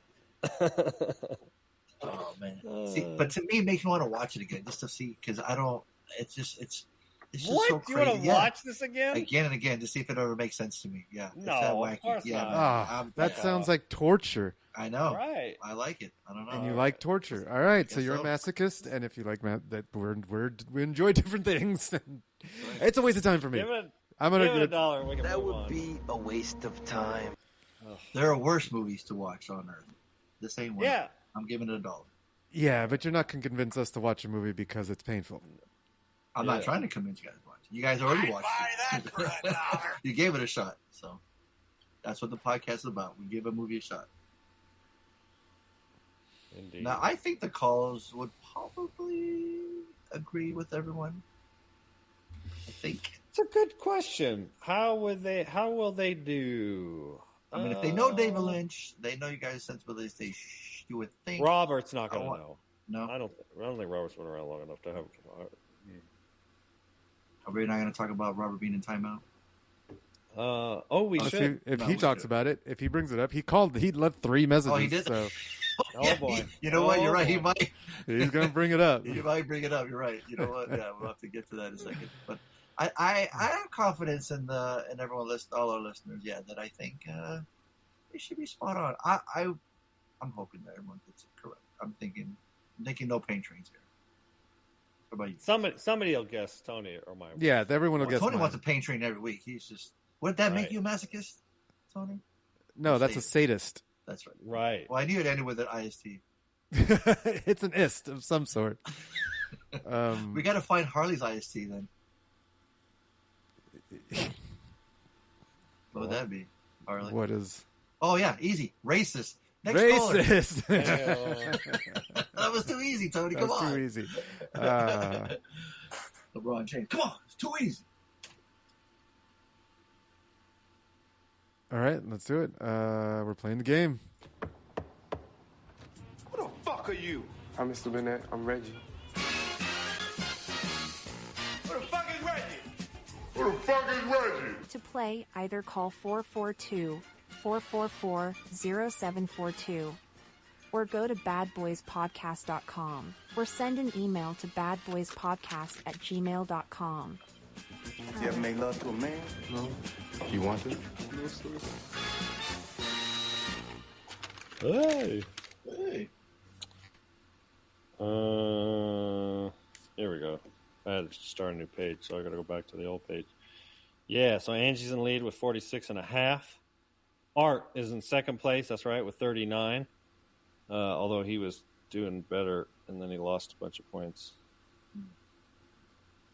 Wait, 43 to 37 minus 6, 39. How did he go from 39 to 20? What?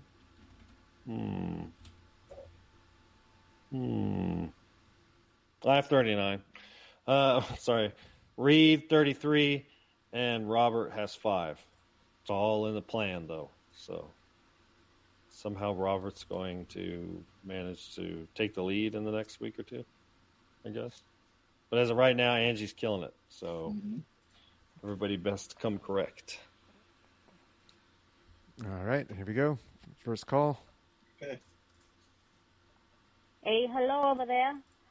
So I'm calling in, not my picks this time because I already put that shit on the fucking computer. So that MCP, he had something to just fucking show for all his hard work. You know what I'm saying? What I'm calling in for is that y'all mentioned that I watched all the Predator movies and those were that's fucking right. fantastic. But I've moved on to the Alien movies now, and Holly wanted to know what I thought about the first and the second one. So, Holly, just so you know, they hold up, man. Like, for me, Nice. like, all I can fucking say is that, you know, I wouldn't fucking know that they were made in the fucking late 70s or, you know, 80s. Fucking all of it was just fantastic from start to finish, both of them. So, you know, they did a fucking fantastic job. It sucked me into the whole fucking series. So I've already watched 3. I haven't watched 4 yet, but I've already jumped over to fucking Predator vs. Alien. And I'm having a good time. So, I'm excited to finish everything else, but you wanted to know what I thought about 1 and 2, and they're fucking fantastic. So, Bad Boys for life, and have a good show. Hell yeah. There you go. And technically, it's Alien versus Predator, not Predator versus Alien. Yeah, whatever. Gold jacket, green jacket, who gives a shit? All right, so let me go pull her picks, and she gave, let's see, Harley $1. Uh-oh. Uh-oh. Fonso $1. Okay. And me $1. So, Oh, certified D. Certified. Gives her 1 point. No pain train, though, Tony. Sorry. And Yeah, no pain train. Fucking You up sadist. Stone. So she's got 47.5. Do we have a Bad Boys t-shirt that'll say masochist, sadist, and Harley's on the back will say racist? Right? Or it just says IST. Mac, sad, and rack. There you just go. an So people have IST to on the don't whole know. thing. Right. Oh, good one. Yeah. Next I'm up. your host, Mike Larry, a.k.a. Mac. Joining me as always, Rack. Rack and sad. You're sad. Yeah. Okay. It kind of works. Who's next? That'll work. Here we go. Hey, bad Who's boys. next? Reed here. What's up, Reed? Hopefully you finished the call. Just looking at this cover of Wild at Heart. Uh-oh. Never seen it. It looks wild, right? Yeah, Laura Dern, couple of years before she's doing Jurassic Park stuff. Hey, that's what Harley said. Real interesting. Oh.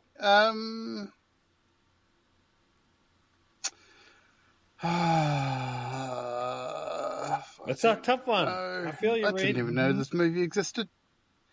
I'm going to say Fonso dollar, Straight went for me first. MCP, waste of time, and come on, Reed. Harley, bring it on home. low dollar. Oh, there we go. That'll do. Low dollar for me, but what for Tony? Waste. Oh, okay. So he did get 2 points. Right, my dollar and your is waste. Yep. All right. So 33 to 35. Almost had yours. Yep. Almost. Good job, Reed. Good job. I know. It's a tough one. Right. Yeah, it's tough. Rob, you'd have to watch it, right?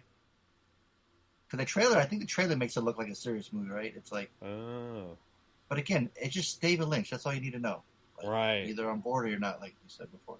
And, yeah, pretty much. I gave it a good chance. I was like 3/4 of the way serious, through it, and then it just gets wacky, right? Yeah, before I just started to tune out. Right. So you could tell me when you were talking about the end. I was like, yep, don't remember.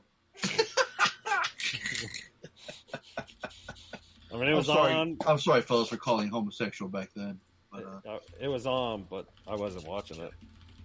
But I gave it a good hour and 40 minutes. Oh my God! I just realized Lynch's movies are the kid who goes, "Have you ever had a dream that you could Yes. That's what Lynch. I'm saying. That's Lynch. Yeah. Lynch's movie are just that. Have you ever had a dream that you can splice in scenes from the movie. Oh my I'm watching God. the trailer right now, Tony, while you're playing that, and it makes sense. Yes. The movie's a Slater now. To do you so much you could do anything. That's hilarious. But David Lynch has some great quotes. Like, what's the one where he said, there's a one he does on for Sundays or Mondays. Forget. I'll have to find that. My friend always posts it. It's very funny. But yeah, that's exactly it. It's a fucking fever dream every time I watch. Especially when I watch Eraserhead. It was an experience I'll never forget. It felt like a fever dream. And it still scares me to watch it again. But it's that impactful. Yeah. What define a fever dream? Have you ever had a fever dream?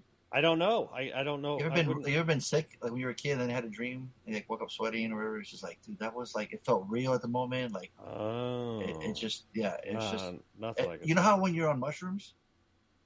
Yes. That's like that. Also, being really high. Got it. Yes. All right. That'd be the closest I could say to it because I don't know what it'd be like that. So. Oh. I just remember flying. I remember flying in my dream, but like, you know. But I could still feel I was in bed though. It was weird. You know what I mean? Like, it's just weird. Oh, that's interesting. Because I fly in my normal dreams. Right. Not but fever you said dreams. you can do that. You can just take off. See, I can't yes. do that.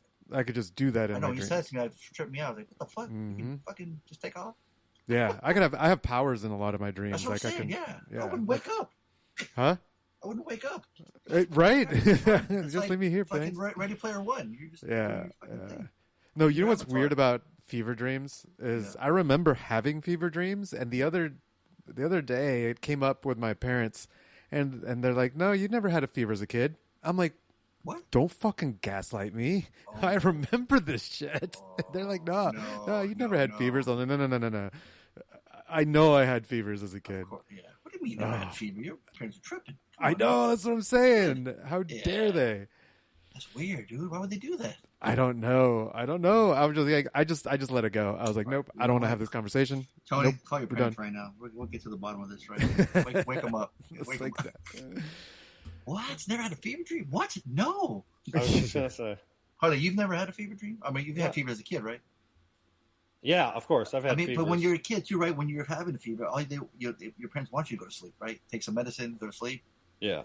You've never had like that fucking weird. Not that I remember. Okay. But I think you would. You know what I mean? Like, I think you would. The most vivid I remember of having a fever and sleeping through it, which I ended up sleeping like 24 hours straight. Like I just slept like 2 10-hour shifts back to back. Damn. And I took a bunch of NyQuil. But I was in my 20s when it happened. I wasn't a kid. That was like the worst, quote, fever I've ever had, where I was like, man, somebody might have took me to the emergency room and gave me an IV or something. Like But you don't remember dreaming during that time? No. He was asleep for 24 hours. He slept the whole time. Right, well, sleeping. The only dreams that I remember more than a couple days are I've had a couple like nightmares that like stuck with me. Like I'm like, okay. Yeah, I remember that dream. Nightmares. Yeah. Nightmares where I was drowning. Somebody was killing me. Yeah, I've probably had 3 Yeah, or 4 I would nightmares. categorize the fever dreams as nightmares. Oh, okay. Well, Yes. then maybe that's what we're talking For about. me, the fever dreams were nightmares because I felt like shit. Like I was in pain, so Yeah. I wasn't feeling good. I wouldn't. And I wouldn't want to experience it, so I certainly wouldn't want to watch a movie that feels like a fever dream. That's just the closest thing I can think of. So when I watch this, because like when I watched Clockwork Orange for the first time, I was like, I felt like, man, I was too young to watch it, right? But at least Clockwork Orange had a little bit better editing that didn't seem like it was chaotic. Yeah, see, that's what I mean with like, yeah, there's like scenes in Razorhead where it's just like, what? And even like I was reading a review on Wild at Heart, somebody said, or one of the trivia that said something like, he films it, what did it say? Let's say, alternate verse. To avoid an X rating, David Lynch added a smoky haze and spark impact on the shots where Willem Dafoe blank with the shotgun and blank the second shot has same smoky haze to hide the blank. Oh, it's too many spoilers, but I don't know. I feel like all his movies, we were referring to that, to dreams, right? I don't know. It's one of those movies, Razorhead, where it just stuck with me. I only watched it once, and it just fucking stuck with me forever. You guys don't have movies like that? Oh, movies that stuck with me, sure, but not in a bad way. Right. Like Pie. Okay. Oh, Do you guys Jason watch? Aronofsky. Yeah, Darren Aronofsky. I watched that in high school, and that one stuck with me. See, yeah. Yeah. Requiem for a Dream. Yeah. I don't know if I watched that one now, but that one stuck. Well, yeah, some of the movies. Trainspotting really, too. Right. Some of the movies. Look who's talking too in that talking toilet. Home Alone. Give me your pee-pee. Yeah, see? Thing was scary. How old were you when you watched that? I was young, yeah. I don't remember my age, but I was definitely young. But you still remember it though, huh? I remember that fucking talking toilet. Yeah, that's definitely How long in did my. it take you before you go to the bathroom and pee without thinking about it? Honestly, it's been quite a few years since I've thought about it, but it used to be pretty often. Okay, I was scared that I brought it up now. Now that if you go pee tonight, you're gonna be. Oh, I'll think about it. I'll absolutely, because it's in my head.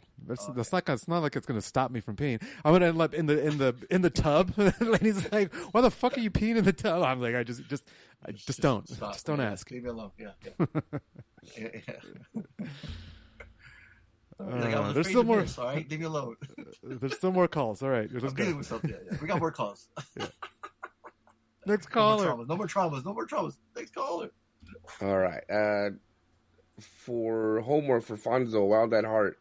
I didn't enjoy this too much, but there's parts that are here and there. Can't say much too on it. I don't know, but let's just make this quick. I think Fonso might like it enough to say low dollar, and I think Tony waste of time, and Harley. Oh shit! I'm gonna waste time. Whoa! Bam! Bam! He went from 5 to 9. Boom shakalaka. Part of the plan. It was part of the plan. Hey, you watched it. Harley always says, if you watch the movie, it helps you, right? Mm-hmm. And like you did. Who's ruffling fucking papers over there? That's the Harley and his points. In front of the microphone. Sorry. Good. All right, so last one. It's Art, but he didn't leave a call. Or let me check, actually. Did he leave a call last minute? Nope, no calls from Art. He just submitted on the website. We've got Harley $1, Fonso $1, and me a waste. Good job. That's Art. 2. Only got 1 point, sucker. 2. We got 2. Oh, he did get 2? Yes. Oh, right, because he gave Fonso $1 in your waste. Good. Yes. Okay. That was good. All right. 39 to 41. All right. I'm done with the paper shuffling. Every day I'm paper shuffling. Every day I'm shuffling. Bum, bum, bum, bum, bum, bum. No, he's not. He's still doing it. Uh-oh. Dance break. Everybody get up. Tony. Hey. Get out of your convertible. Start dancing. And I'll probably have to edit that out because things suck. All right, extra credit time.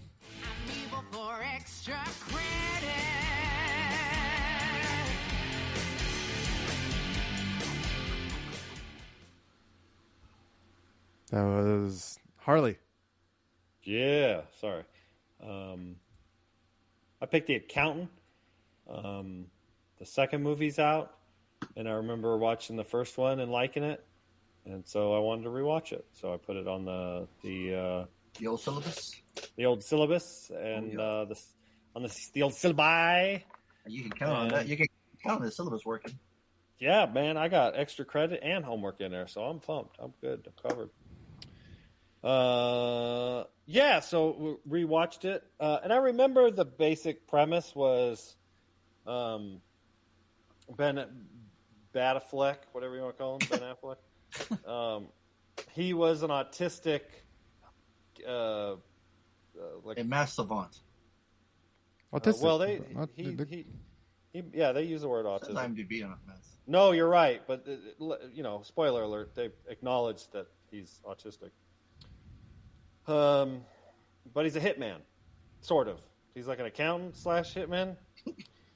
And I don't think it's as good as I remembered. Interesting. It struggles in a couple spots. There's some of those kind of scenes where like, yeah, that wouldn't happen. That doesn't make sense. Actually, I remember rewatching it going, this is a tough sell, actually. It's not bad, but it's not great. I knew that was fucking coming. Oh, that's great. Oh, that's fucking great. I love it. It's not so predictable. Bad. It's not a bad movie, but is it good? It's not good. Ben Affleck is okay, but he's kind of playing this weird, dry character. He's autistic, so he doesn't like his communication with other people is not stunted, but it's like, Tony, you'd probably do a better job of describing it right now. Well, you're just talking about the autistic experience of having trouble socializing, and communicating with people. Yes. Yeah, and what Ben a weirdo! Affleck's, couldn't talk. He's like well, that's what people honest. say about really, autistic people. Right. That's what people said that about me. Like, yeah, we're all weirdos because we can't talk to other people. But that's just how we're wired. I don't know if alcohol fixes autism though. But apparently it does with it's you. Not it's not doesn't fix autism. It makes socializing easier so you appear less autistic, but it doesn't solve all the problems. Autism isn't about anxiety to socialize. No, it's not anxiety. No. Yeah, it's the social cues. No, and it's not just social cues. It's a part of the spectrum. Agreed. There's a whole lot of it that's going on, and that's one of the things the movie does address. Right. The multiple what's aspects interesting of it. too, the first scene where he's Anna Kendrick and he's talking to her, right? He's like, this seems like completely rude, and she's just like, wow, he's very straightforward and doesn't need my help. But then next time when they're having lunch, or he's having lunch, he talks to her a little bit better. Because she won't let up. Right. He has to. But he didn't seem as mean the second time. Well, he wasn't being mean the first time. He was just being like answering the question literally, and she would just kept persisting. Right. And so he's like, okay, I have to keep answering these questions, and I'm going to keep answering this. She's overly friendly, and she's really annoying, right, fellas? Well, she also seems like she's like savanty, like spectrum-y, like she. Because there's one time when they're both talking before they got to leave. They're like, hey, they're having a moment. Why'd you have to break that up? Right. So I think there's hints that she herself, but then her character kind of disappears, like it's kind of unresolved. And then we introduce the John Bernthal character, and that plot, we don't need to spoil it. But I remember it like really early in the movie. I'm like, oh, that's right. I remember John Bernthal's character at the end. and then J.K. Simmons, and then they have like the FBI thing, and it was like it felt half-assed. It felt like there was too much script, not enough time, and relying on a character while they do a good job of communicating, especially if you've had any experience with autistic people, you would pick up on Ben Affleck's character. He's not an asshole. He's just has this non-divergent, or what do they call it? Neurodivergent? Shit. Neurodivergent. Thank you. So he has this neurodivergent experience that, it's hard for him. I don't know if it's hard is the right word, but he definitely turns a lot of people off because of his lack of social cues. And you as the audience member get that, and they do a good job of you empathizing with him. You're like, he's not a bad guy. He's the accountant. Now he's this fucking cold-blooded killer. He's like John Wick Jr. Like I was like, when I was watching this, I was like, shit, Ben Affleck could have been John Wick. Like he's good. Like I thought the action, the hand-to-hand combat and stuff was cool. It was compelling. It's not as heavy. This is an action flick, right? It's the movie has some bullet. Well, can I read the Yeah, IMDb? I love it. Conspiracy thriller, martial arts, one-person army action, and an action crime drama thriller. I just want to read those three ones. Yeah, no, that's good. First three. So I struggle. Like it's cool, and it brings quote awareness.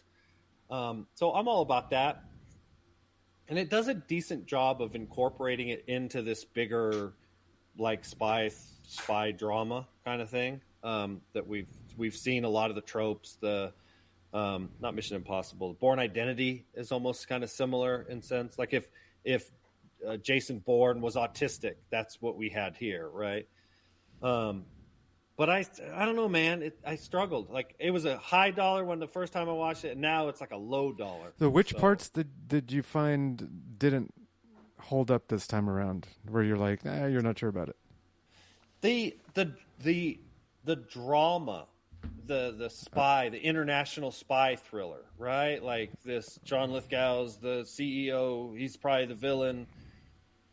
We got to find the money. We got to find the killer. Like that spy drama, the tropey, cliche spy drama with an autistic guy, and he's super charismatic Ben Affleck kind of thing. And then I thought John. Are you naming one thing or the whole movie? Like, no, I'm trying to name the whole thing. I'm trying to like describe it explain it like I'm 5. Right. So it's because it sounded like you didn't have one part of it was not believable, and you mean the main plot of the movie is not believable. Right.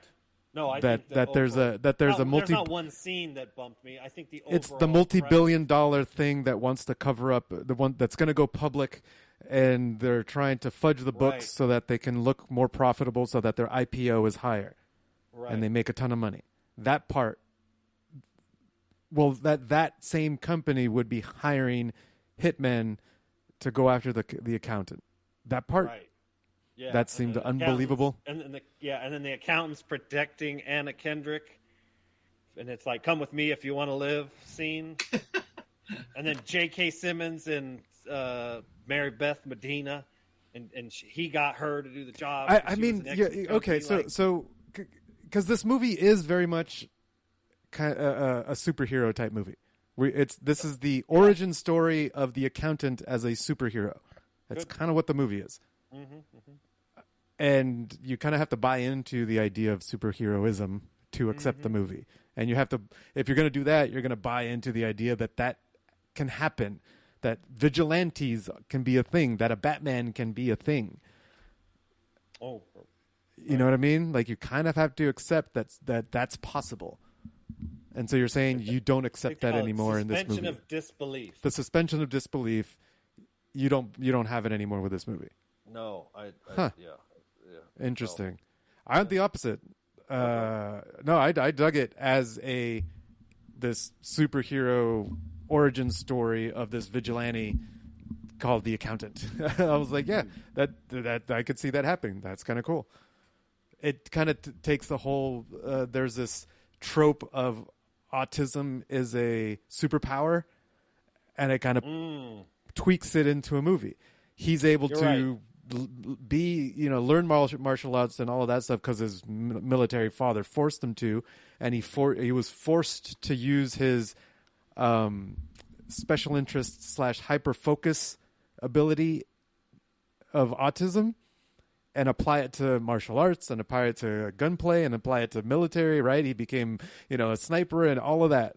And I was like, okay, his attention to detail is unmatched. Right. And I was like, yeah, this is kind of cool, while still showing the disability that it can still be a disability in social encounters, and that's why he's the kind of accountant he is. His interactions with people was like, yeah, okay, he's still slightly suffering, but he's still high functioning enough, to be able to go out in the world. That's completely independent, right? and it's still kind of not really. He's not really independent. Oh, he has, good point. He has his caretaker. Handler. He's got his call his manager, his agent, right? Mm-hmm. That person is taking care of him, so he's not actually independent. He's relying on someone. And there's a spoiler alert on that one, which I totally forgot about it. So it was cool to see that at the end, on who that voice was. But yeah, I dug it. I was like, yeah, this is pretty fun. And now that the last time I saw this movie, I wasn't aware of autism as much as I am now. And now that I am, I was like, yeah, this actually works. This does not do autism a disservice. So it works on both fronts as a fun superhero-ish action movie and an autism awareness vehicle. Fonso? I'm curious if you're going to watch the second one now. I definitely want to watch the second one. Yeah, that's what I thought. Yeah, I remember enjoying it the first time too, and then I kind of was like with Harley, like it felt like it lost steam. Like I was like, I thought I'd enjoyed this more when I was watching. I was like, yeah, I don't know why I'm not feeling it like I did the first time. I don't know, maybe I'm older. I don't know. It was weird, but I wasn't bored. I was still entertained. There's just so many good actors in it that he can't. I love J.K. Simmons, and when John Bernthal shows up, but yeah, I didn't completely lose interest in it, so I was still entertained by it. I just didn't. I just thought there was something before when I watched it. Go, man, yeah. So I own it. I have it on. I think I have it on digital. Maybe it's in all the button. They gave me the digital code. I can't remember. But I remember. I just remember enjoying it. Yes, I don't know. It's kind of one of those things where like oh, I thought I liked it more. Because I never. What's funny, I never rewatched it for when I did watch the first one. I really enjoyed it. So I go, why didn't I ever watch it back? Even when I did get it. So yeah, it was just. I enjoyed it. I didn't love it, but I enjoyed it again. Yeah, it's not one of like a replayability, but I get a low dollar. All right. I'd buy that for $1. I'll get a regular dollar. I'd buy that for $1. And I'm going to blow everybody's mind because I picked it, but it gets a waste of time. Oh, shit. Wow. That would be a waste of time. Oh, you fucked up the picks for sure. Yeah. I think it'd be a certified D, and then you just jacked it all up. Yep. Sorry, guys. I gotta be true. What the fuck? Hey, man. I gotta be true. Keeping it real. Goes wrong. All right, here we go. Well, interesting. Yeah, let's see. Oh, and one more thing. Robert, I just wanted to say welcome back, honey, because that's what the fuck you get. You fucking run in your mouth and fucking MCT. So you know what? Fucking time out, bitch. But welcome. That's awesome. Dude, she's like genuinely kind about welcoming what the fuck you get. You fucking run in your mouth and fucking MCT butcher in your place. So you know what? Fucking time out, bitch. But welcome back. I have to fucking say, Tony, that was fucking hilarious. Oh my God, what a and for those of you who don't know, what? What a filthy laugh, dude. Filthy laugh. Filthy, dude. It is nasty. Fucking join the Patreon. Join on the messenger with us and all the fucking shenanigans that go on over there. But Roberta, fucking, I hope you learned your lesson, motherfucker, because Tony don't play. Tony don't. I just see him smiling the entire time too. I think he's probably fucking thinks it's hilarious. This is funny. Fucking play. That was wonderful. Anyway, again, Bad Boys for Life. I'm glad you're back though, because I missed you and your fucking craziness. We fucking love chaos over here, and you bring it every single time. Damn, nice. There you go. Tough love, man. All right. And for her picks, I see. Oh, yeah. Right away. Harley $1. Harley, you bitch. Yep. Fonso $1, MCP $1. So. Yep. Yeah. Uh-huh. It's all right, 50.5. And I did give her a point for the accent on the last round. Oh, okay. Yeah. Nice. So she's got 50.5 points. Cool. All right. Next up. And the accountant. Come on, Reed. You got this. I'm rooting for you, goddamn Kiwi. You can look into the future. The Fonso, high dollar. MCP, high dollar. Harley Slater. Oh! No. Bad Boys for Life. Oh, he went the wrong way. Wow. You picked it, Harley. Don't get gamble, Reed. No. Don't get greedy. All right, let's see what Rob has to say. Wait. Oh, yeah. I thought he was done? Yeah. That was it. He didn't say anything. So he didn't points. gamble. He did not gamble. So you got 2 points, right? Yeah. Yeah. So 37. Okay, good. All right.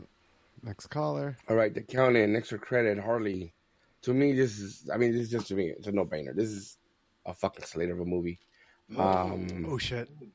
It's good. I mean, it's action everywhere. I mean, little kid that, has problems, and, beating himself up. I mean, if you didn't watch the movie, I don't know. But I just saw The Accountant 2. The Accountant 2 it was good, but not as good as the first one. But The Accountant is really, really good. I highly recommend anybody watch it. I'm going to say Slater all the way, all three. If you guys say Slater, I mean, I'm pretty sure Fonso loves, it's like almost like another, well, not John Wick, but, it's a good fighting weapon movie, whatever you want to call it. Action movie, I guess. Harley, same way. Tony, I mean, you have to like this. He's retarded like you. All right. There it is. I was waiting the whole fucking call. I was waiting. He did not disappoint. Oh, my God. Choo-choo, bitches. Oh, Tony couldn't wait to push that button. There you go. That is perfect. That was perfect. I ain't even mad at that. Oh, man. Wow. I think he enjoys his timeouts. I think so. Maybe he needs more. You think he wants more? All right. Last entry here. We've got Art. Oh, Art. Harley $1, Fonso $1, MCP $1. And he bet 5 points. And he what? How many? He bet 5 points. Oh. So that means he's down 3. Yeah. Oh. Yeah. No duck hunt left? Nothing? Nothing for Art? Art's okay? Art's okay in your book? Art's okay? What? Okay. Well, you didn't play a sounder for Art. Well, you told me not to. Like, it's not a pain train, right? Last week we decided that it's not a pain train. Right, it's not a pain train. He made points. He got 2 points and lost 5. Right. Whereas Rob guessed incorrectly. That's a pain train. Right. Oh, no, I know. Art I'm just saying. Guessed 2 out of 3 correctly. He just lost points on the bet. So it's, what do I play? I don't know what to play. The coins? Is that what I'm doing? Is that what I should be playing? The coins? Yeah, he lost points this week. There you go. So where are we at now? Total. Yeah, so Angie's still in the lead with 50.5. Art lost points, but he's still in second with 38. And now Reed is only 1 point down in second place with 37. Oh, shit. And Robert has 8. All part of the plan. All part of the plan. Yes, sir. You know what's part of the plan? Spinning this wheel. Find out about next week. Who scored the most points? The points? Is it Reed? Or what? Was it Reed? Would be 2, 4, Actually, I think it might be Robert. No, wait. He went 4 to 8. So he only scored 3 points. 4 to 8 is 4 points. No, he went from 5 to 8. My bad. 5 to 8. Okay. Yeah. Reed went from 33 to 37, so that's 4 points. Art lost points on the week. And Angie started with 49.5. Wait, sorry, 46.5. And ended with 50.5. So 4 points. So her and Art are tied. Oh, shit. All right. Ooh. So what happens there, Tony? Put them both on. Fuck it. Do it. Yep, do it. Oh, shit. All right, let's see who's got what. So you said Angie and Art, right? Yeah. Angie and Art. Let's see. Angie. Hey, Wait. they both have... No. What? Jesus, I'm sorry. Oh, come on. It's Angie and Reed. Angie and Reed. Reed. Okay, that makes more sense because Art lost points. Art lost points, right? No, it's Angie yeah. and Reed. I'm sorry, Reed. I'm sorry. This guy lost brain cells. It's been a long... I'm realizing how tired I'm I hear Oh, yeah, The yeah. weed's wearing off, man. There we go. Wrap it up, B. All right, let's hope Reed has some syllabus items. Reed does have some syllabus items. And so we're going to just put them both on. Why not?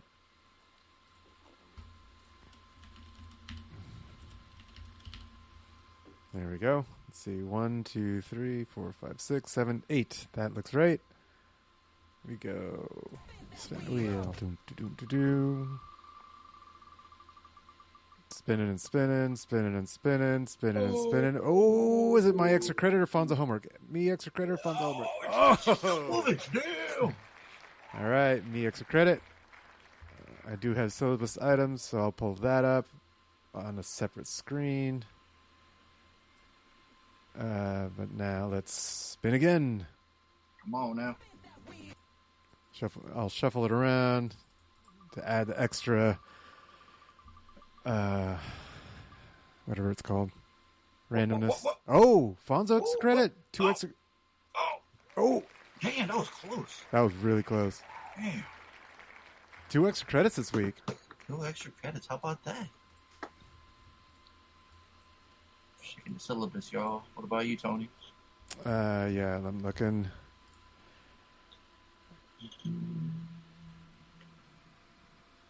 I got a couple. Oh, that's right. I wanted to assign this one. Uh-oh. 2008 Speed Racer. Oh, shit. The brothers, the siblings, the sisters. The Wachowski siblings. There you go. That's what I was trying to what the fuck are you trying to say right now? Speed Racer. All right. You ever had a dream? Yeah, exactly. You ever had a dream? Are you guys ready for mine? Yeah. Stop eating my sesame cake. Hey! We're going to 1995, yo. We're going with Congo. Congo, that's right, Congo. Where you are the endangered species, bitches. Michael Crichton book. From the best-selling author of Jurassic Park. Mm-hmm. He's done a bunch of shit. Congo was a fun book. That's right. Well, there we go. That should Stop be eating my sesame. Yeah, he plays like the Nigerian prince character. I love it. Boom, 2 extra credits. All right. Yeah, there it is. Boom. It's like, do you guys want to listen to Rob's calls? Sure. Let's go. All right, here we go. Bad boys. All right, so now it's time to reveal the plan for everybody. Oh, the plan. We're getting a plan reveal. Dang, I didn't know it was like that. Okay. So basically, my point, my thought of training was to... My what? This what? My thought... His thought train? Does it sound like this? Does it sound like a freight train? Train of thought? Was that what he was trying to say? Yeah, but he just shortened it to thought train. Yeah. Is that in the station next to the pain train? It might be, right? Yeah. Or the thought train and the pain train. What else we got over there? All right. thought of training was to Thought of training. Get rid of all my points, not play this season at all, because as you some of you guys know that I'm divorced and my son lives in New Mexico, not in Mexico, New Mexico, and he's pretty far away from me. So I had a whole plan of being a month off of work and what? I'm sorry, I was making a bad joke about ice. Oh, jeez. You know, because he had summer school. I mean, not summer school. He had the summer off, and he was supposed to spend the time with me. That's why, hence, I gave the tickets to Fonso because my son cannot be here. Sorry for the shit out of me. Mom was being a bitch, and didn't want to bring him. So there goes that. So that's why I said I'm just gonna leave the game out of it because I want to concentrate on my son. Do all that crap. Not be calling in and listen to the show, obviously still, but concentrate more on my son. But that didn't happen. All went downhill. I had already your son. I mean, that's lost a all my great points idea. on purpose, just to get out of the way. And then when I find out that he wasn't coming, it was already too late. But it is what it is.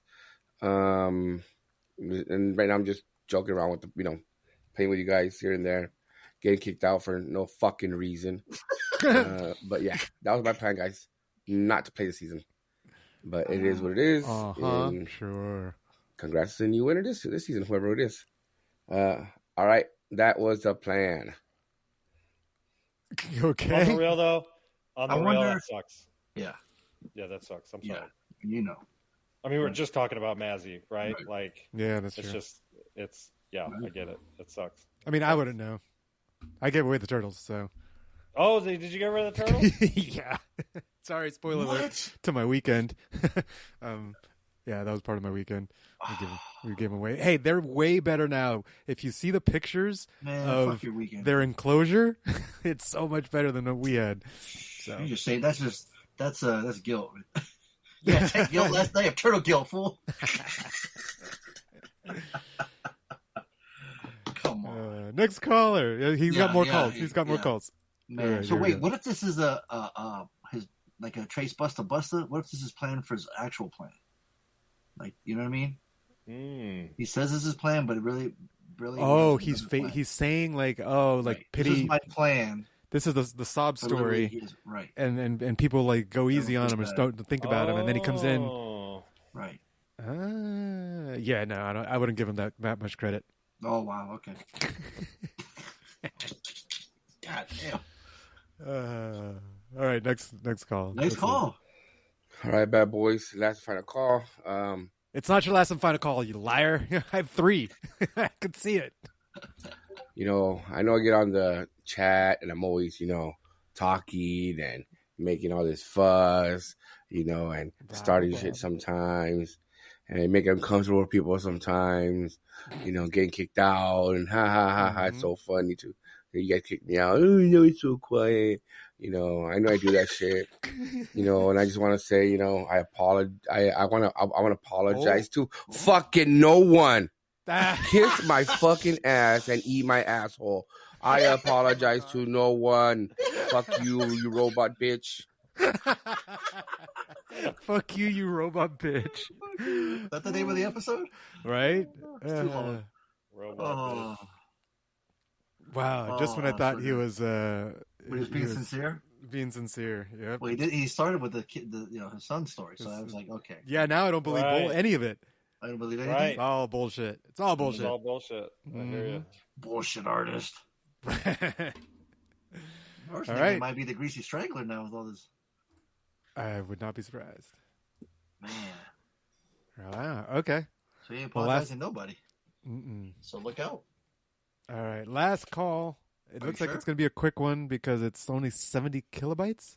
70 kilobytes? So normally, his first call was 1,600 kilobytes. And then the next call was 600 kilobytes. In English? And this one is 70. It's a much smaller file. It's the smallest file. Let's see what he said. Let's see what he has to say. I bet you he says, fuck you, Harley. That's my guess. Fuck you, Harley. What? Did you play it? Oh, yeah, one more. Bad boys for life. Hey! Okay, all right. We were all wrong. We were all wrong. I thought for sure, yeah, he's going to tell us to fuck off. Sure. Wait, I think there's a little clip at the end, right, Tony? You didn't do the whole thing? I think Tony stopped before it ended. I stopped it too soon, but here you go. Yeah. Fuck you, Harley. Okay, there it is. There it is. That's what I thought. Okay. Thank you. Harley wears that like a badge of honor, you know? They don't phase him. Look at him. Nothing phase him. Bulletproof. Look at him. I'm like Teflon Don. Oh, shit. What does that mean? Yeah, what was that from? Yeah. Who's Don? I think it was a reference? nickname. Wait, you don't even know where it's from? Yeah, I think it was a nickname for Trump. What? Teflon being like non-stick, like no insults stick to him. Teflon Don. That's like a rap song. John Gotti, also known as the Dapper Don and the Teflon Don, was a prominent figure in New York City's Gambino crime family born in the 1940s. I know, for some reason I thought because Donald, right? So right. For some reason I thought it was a Trump thing, but no, it's John Gotti, one of the mob bosses. And I think it's one of those things where like everybody knew he was guilty of like 100 murders, but they got him on tax evasion. So you're the Teflon Don of the podcast, what you're saying? You're a gangster? Well, like with the insults. Right. Sticks and stones, right? They don't do nothing to you? Right. So you're open game, and they can say all the shit they Oh, want. hell yeah. Doesn't phase what you got? It's not like if we say he's closed game, they're gonna stop. Right. Well, these guys are relentless. Right. Maybe they're trying to break him. They're trying to see if he'll crack. They'll just go off on him one day. Yeah. Right. So what's the opposite of Teflon Don? Right. No, he's Teflon Ron. Super glue. Hey, Teflon Ron. Super glue George. Yeah. Harley, what's your first name? Ron. That's Teflon Ron, baby. Teflon Ron. See? There you go. AKA Marcus Burnett. AKA. Y'all ready for some weekends or what? Play the music. Yeah, let's do it. Weekend time. Weekends. Let's go. Stop presenting. I'll go first. Mine was chill. Okay. But me and I'll D be right back. we went comic book hunting on Saturday. We ran into Angie. She was exchanging gifts. Yeah. With me. Did I miss the details on how that happened? I don't know. I just met up with D. D picked me up, and then she gifted them a Transformers, and then that's so cool. She was hanging out. She was with family, and yeah, it was fucking cool. BBC little mini BBC meetup. Yeah, that's what I was like. Except for Denal doesn't listen, so maybe it's not a really right. So kind of odd. Right. But he does donate every week, though, right? Or every month? Is it every month? Did we change the payments to weekly now? We need more money. Tony's. I don't even think Tony's there anymore. I'm back. Oh, okay. Oh, he was gone. See, is it monthly payments, Tony, to Patreon, or weekly? Monthly. Okay. I was just saying, Denal pays this month. It doesn't listen, but he still pays. So. Technically, he's I think so. It depends on if his credit card has been stolen and it gets canceled. Wow. So we'll see. Wow. You know, I wasn't going to put him on. Why not? He doesn't listen. Oh, that's right. Yeah. You know what? That dirty motherfucker try to use a stolen card. This motherfucker. It's happened twice to him now, where his card gets stolen and then it gets canceled. It's hilarious. Stop eating my sesame cake. Stop eating sesame Stop cake. watching the internet porn. I don't know what the fuck he's doing, man. What are you doing? I know what he's doing. He's buying comic books. He's buying a shit ton of comic books. To be fair, though, the comic store, we're having a $1 sale on back issues. So my man came through. He came up. Yeah, he came up. So I got me some. I got some free duplicates because he had bought the same books before. I've done that, but now that he's using Comic Geek's app. It's a lot more. It's easy. You can categorize them now, and he's having a good old time. And then I went to go eat. We just hung out, man. Had a good time. It was fucking chill. Then have a convention to go to. There was one in Burbank I could have gone to. TurtleCon. A lot of Ninja Turtle creators there. But I was like, I don't want to drive Burbank. It's been hot lately, and I just wanted to chill. So yeah, and today it's chill. But y'all, Tony. Yeah, I was just checking. Yeah, I guess I could go. My weekend kind of started on Thursday because it was Juneteenth. And I didn't have the day off, but Lainey did. And and she started drinking, so I started drinking with her, and so we were pretty much drinking for like 3 days straight. Why is that different than any other Thursday? Right? Or Friday or Saturday. Friday Juniors. We usually do a good job of pacing ourselves. Oh, okay. But yeah, we didn't. I guess it was just like we just didn't. A long pause, but we didn't. Now, Tony, do you do the? Do you wake up in the middle of the night and start drinking again? No. Okay, and then here's another one. Do you start drinking as soon as you wake up to kill your hangover? No. Okay, well then we're good. I think we're fine. Yeah. Right. No, there's nothing wrong with making a long weekend out of it. Yeah. So Friday, I've known fools that would they start drinking early, like 5 p.m., 3 to 5, but by 8 they're done. They're drunk, so they go to sleep at 8 o'clock. But you've experienced this, don't you? Wake up at 2 a.m. every time you drink. Yeah, I only sleep for 4 hours, on the dot. So you wake up at 2 a.m. and you're like, shit, my buzz is starting to wear off, but it's still nighttime, so I should start drinking again. So fools start drinking again at 2 a.m. and then they drink till 6 a.m. and then they sleep all day, and it's totally fucks their schedule up. And they drink in blocks. That's gonna be hard. Rough. That's rough. Yeah, no, exactly. I'm not And then there. of course for me, my personal, I've never drank away a hangover the next morning. Mm-hmm. And there's a name for it, hair of the dog. And hair of the dog. That's a bad sign, man. Personally, I think that's. Do you wake and bake? No. Okay. No, I've smoked before noon 3 times. Yeah, it's always an evening thing. Mm-hmm. And when I say always, it's usually between 5 and 7. Right on. And then percentage of the time it's 3. And then a small percentage of time it's around lunchtime. That's Tony's weekend? That's probably less than 10%. Oh, sorry, I was just Well, no, Lainey and I, so we always have we always have what we call Friday Junior, and so we take a shot after work on Thursdays. On Thursdays. And then on Fridays, you're able to limit it just to one? On Thursdays we limit it to just one. Oh, that's very cool. Every once in a while, it'll either be a celebratory extra shot because of something happened, or it was a rough day, she had multiple meetings or something, and she'll be like, I just need an extra. But on Thursdays, we rarely go over one shot. Fridays, we take a shot at lunch, and then we start drinking after work. But usually not too much. We go to walk to pick up a 6-pack of some seltzers or something, and then we just drink that for the rest of the night. So we normally don't drink a lot. This weekend though, we had friends come over on Friday. They invited us to go to a 90s 2000s night here at Nova. And so we went out with them. Was the music 90s 2000s night too? Yes, the music was 90s 2000s. And what'd you think it would be? A dress. Oh, dress code. Dress code, but it's music? modern music. I don't know. I don't know. It would seem unlikely, but you never know. Right. Shit has happened. Yeah. No. Well, honestly, I didn't see a lot of 90s and 2000s outfits that I would recognize. Oh, maybe it was. What would that 90s. be, though? No, you may. It's entirely possible that the outfits were 90s and 2000s, but because I grew up in that era, right. I didn't notice that You're nothing just seemed. Look at all these corny motherfuckers. It didn't look out of the ordinary. I don't know. But yeah, it was a good time. I did take the gram.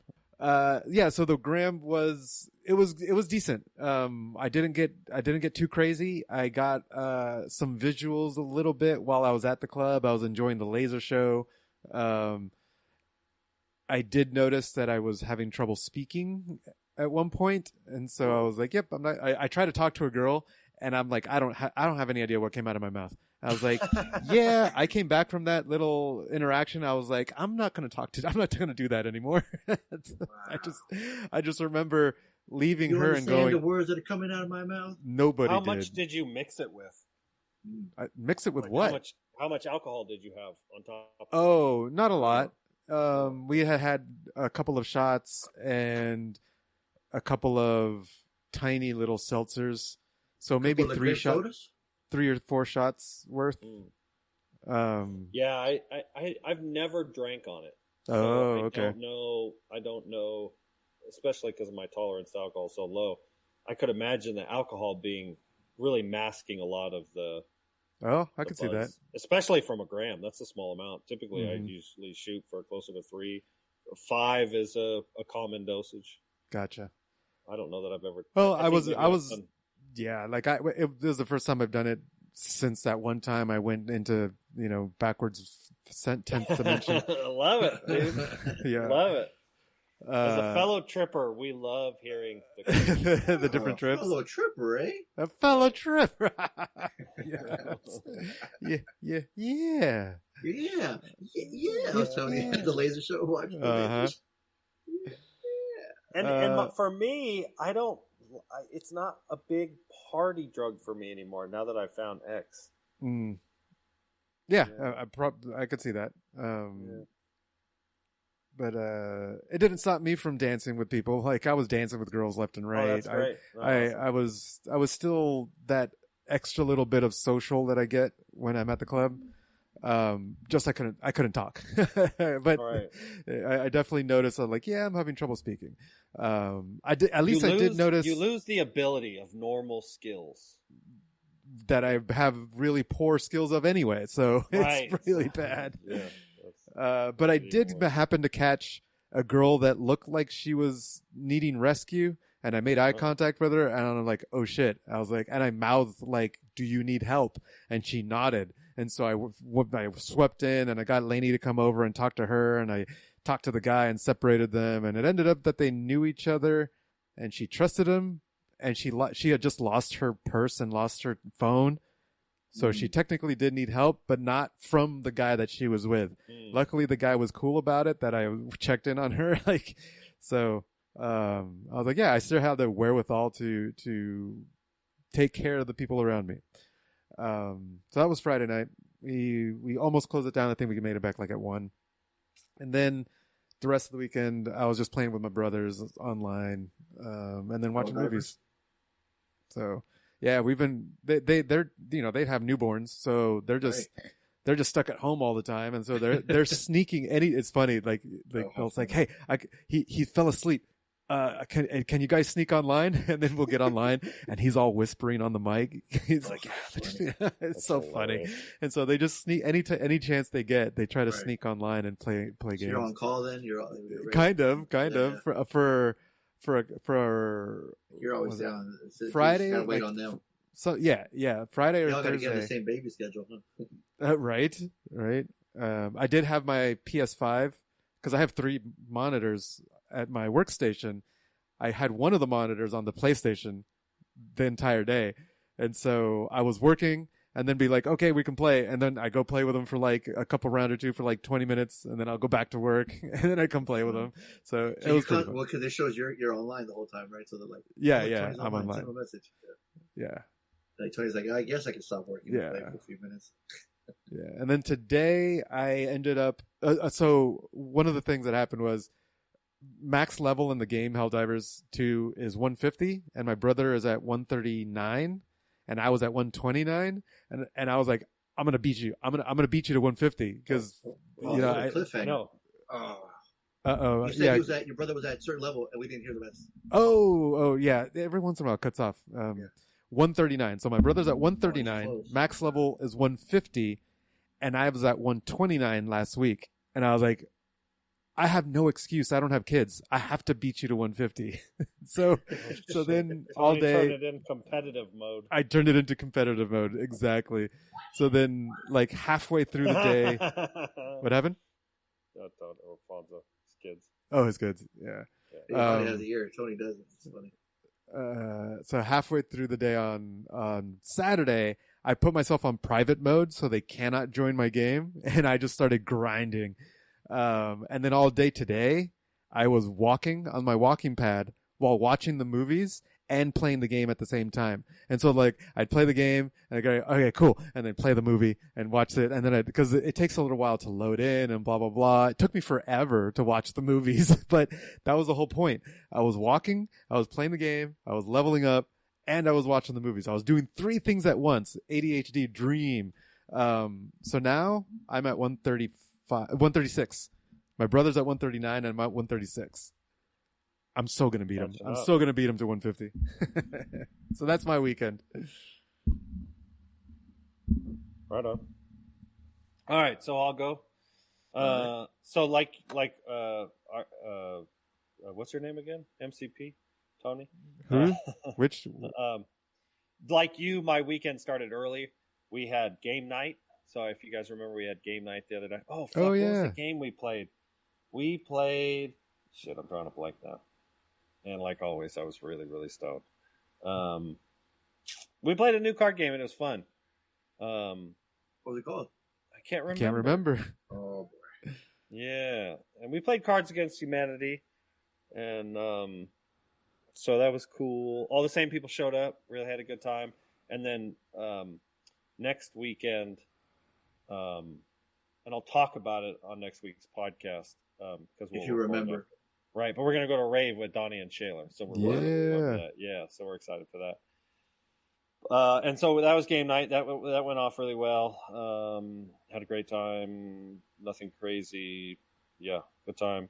And then, all right. So, and then I went for a hike yesterday. Yeah, we saw that. The picture of the waterfall. I did that. That's It cool. wasn't a hike. Well, it was 2 parts. It was a dirt bike ride to a lake that's really hard to get to, and then I hiked around the lake because it's not a very big lake. So, more importantly, back when we were on our snowbird trip, when we were down there and visiting, Chris had a couple gastrointestinal attacks, extreme pain, really debilitating pain, and in her abdomen, and it would move around a little bit. Sometimes it was high, sometimes it was low. And when you type in the Google, what's symptoms, it sounds like you're having a gallbladder attack, inflammation. And so, and then it seemed like it was after your typical fatty, spicy foods. We were in New Mexico eating fatty, spicy foods. So we're like, oh shit, you're having a gallbladder attack. Okay. Well, you when we get back home 2 months later, you see your general practitioner, GP. Is that what they're called? Yeah. Mm-hmm. And the GP, didn't do any tests, but like, where's the pain? By then it had been a couple weeks since she had an attack. But they were still like every couple weeks she'd have a day or two where she'd have this gastro. And like I said, it would sort of move around and she'd, be belching and she'd have all these like weird kind of nausea. She was getting nausea at night, waking up in the middle of the night and puking. Oh, no. And the doctor was like, oh, man, I don't know. And so she's turned 50, so they also gave her a colonoscopy. And tied with the colonoscopy, they did an endoscopy. So they took they shoved a camera down her throat to look at her stomach. A scopy in her endo. Yeah, exactly. Yeah, that's how I remember. And then a colonoscopy. Okay. They did it both at the same time. It both showed negative of anything. She was perfectly fine. So there's no explanation for this pain that seems to be happening more and more frequently and sometimes more and more severe. Right around the time she has the endoscopy or the colonoscopy and endo, this is about 10 days ago to yesterday, so whatever. She started having the symptoms like every fucking night, all throughout the night. Couldn't sleep. She'd get a little relief like in the first half of the day, and then she would eat something. And she tried all kinds of. She basically went on an elimination diet where she just started eliminating everything and anything. And some nights were worse than others. Some nights were a little better than others. But then last night, it moved right back to her gallbladder, right where that spot is on I think it's your left-hand side or your right-hand side, I can't remember.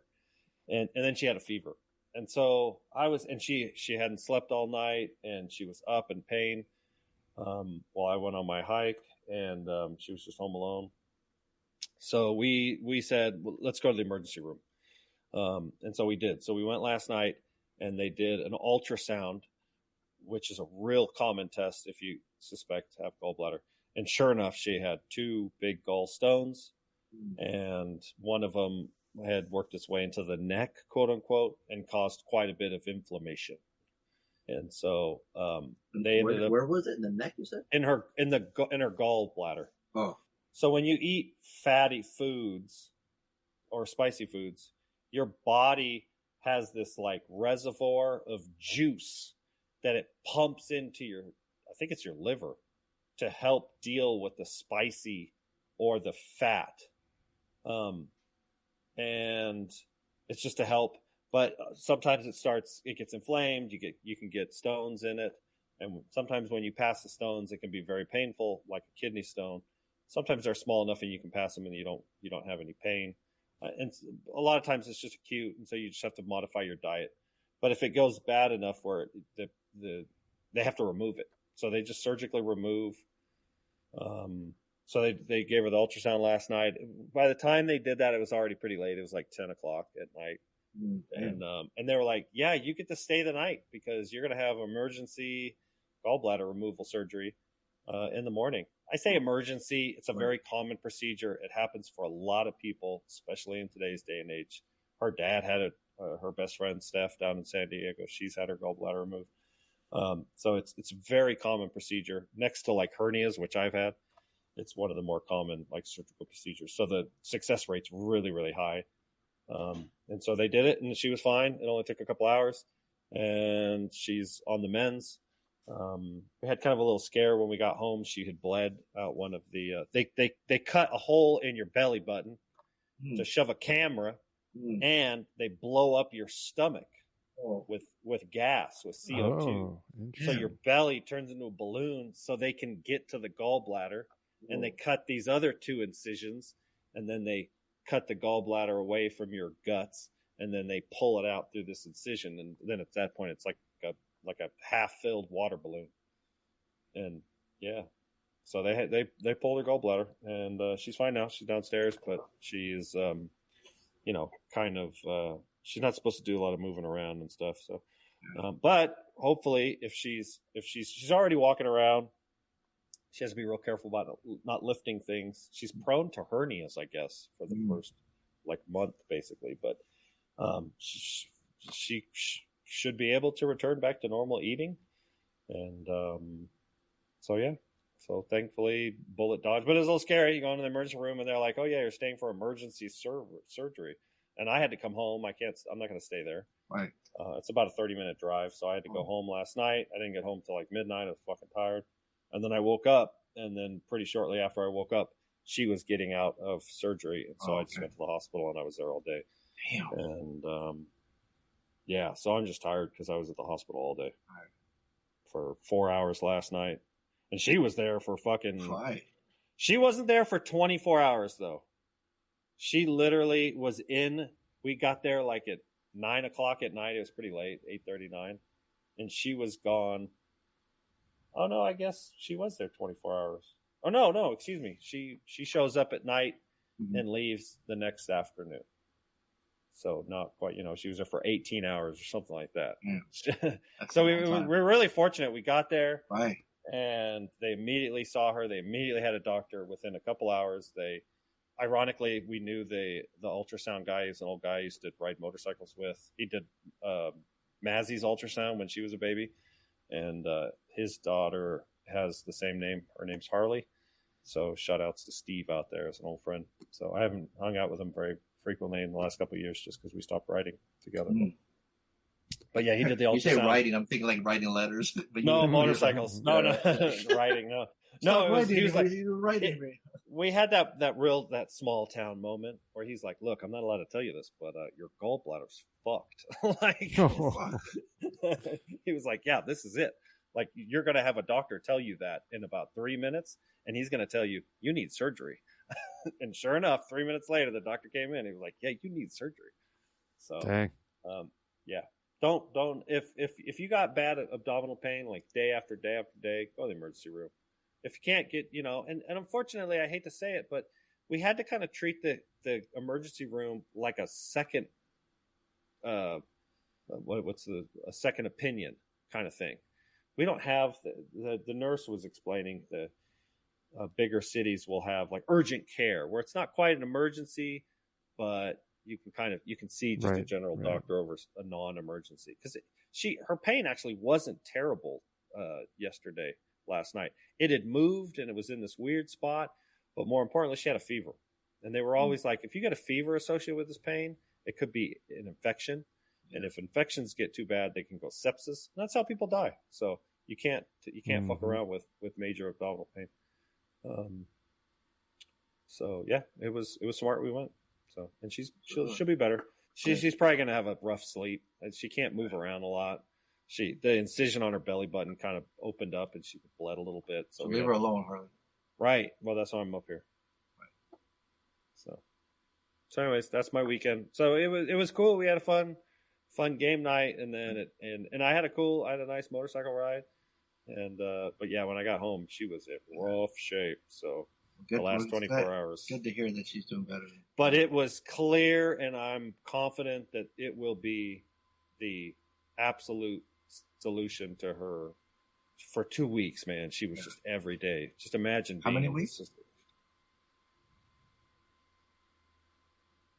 Okay. Tony. I was not on the ball on that one. That's all good. No problem. Well, we're recording later than normal, so yeah. Oh, right, yeah. Okay. Anyways, yeah, that's good. She's good. We're good. All right. Next weekend, hopefully she'll be feeling. Are we good for next weekend, or? Yeah, no. So we'll have to record on Tuesday night. Because as of right now, I think she'll be good enough to go. She doesn't have to lift anything. She just basically sits in the truck. I'll drive the whole way. She doesn't have to rave out where she's going to be head washing. We're not, and that's already 4 days. Today's Sunday, Monday, Tuesday, Wednesday, Thursday, Friday. 5 days to recoup. She'll be fine. So we'll go, but we won't be back till Monday night. And I'm not going to record Monday night. Not after I have to drive 6 hours. So you heard that? It'll be a 6-hour travel day. So Tuesday it'll be anytime. If you want to do it at 6, we can do it at 6. If you want to do it at 9, it'll be 9:30 probably, because Tuesday nights Fonso works. Correct. Right. So it'll have to be late. Sorry, Tony. Yep, that's fine. At least I have plenty of time to plan. So yeah, if that helps. I don't know. Yeah. All right. Well, that's going to conclude episode 730. Oh, I almost read the next one. 736 of the Bad Boys Podcast. We just randomly ranted all things movies. I've been your host, Fonso. We ride together. Harley, we die together. MCP, Bad Boys for Life.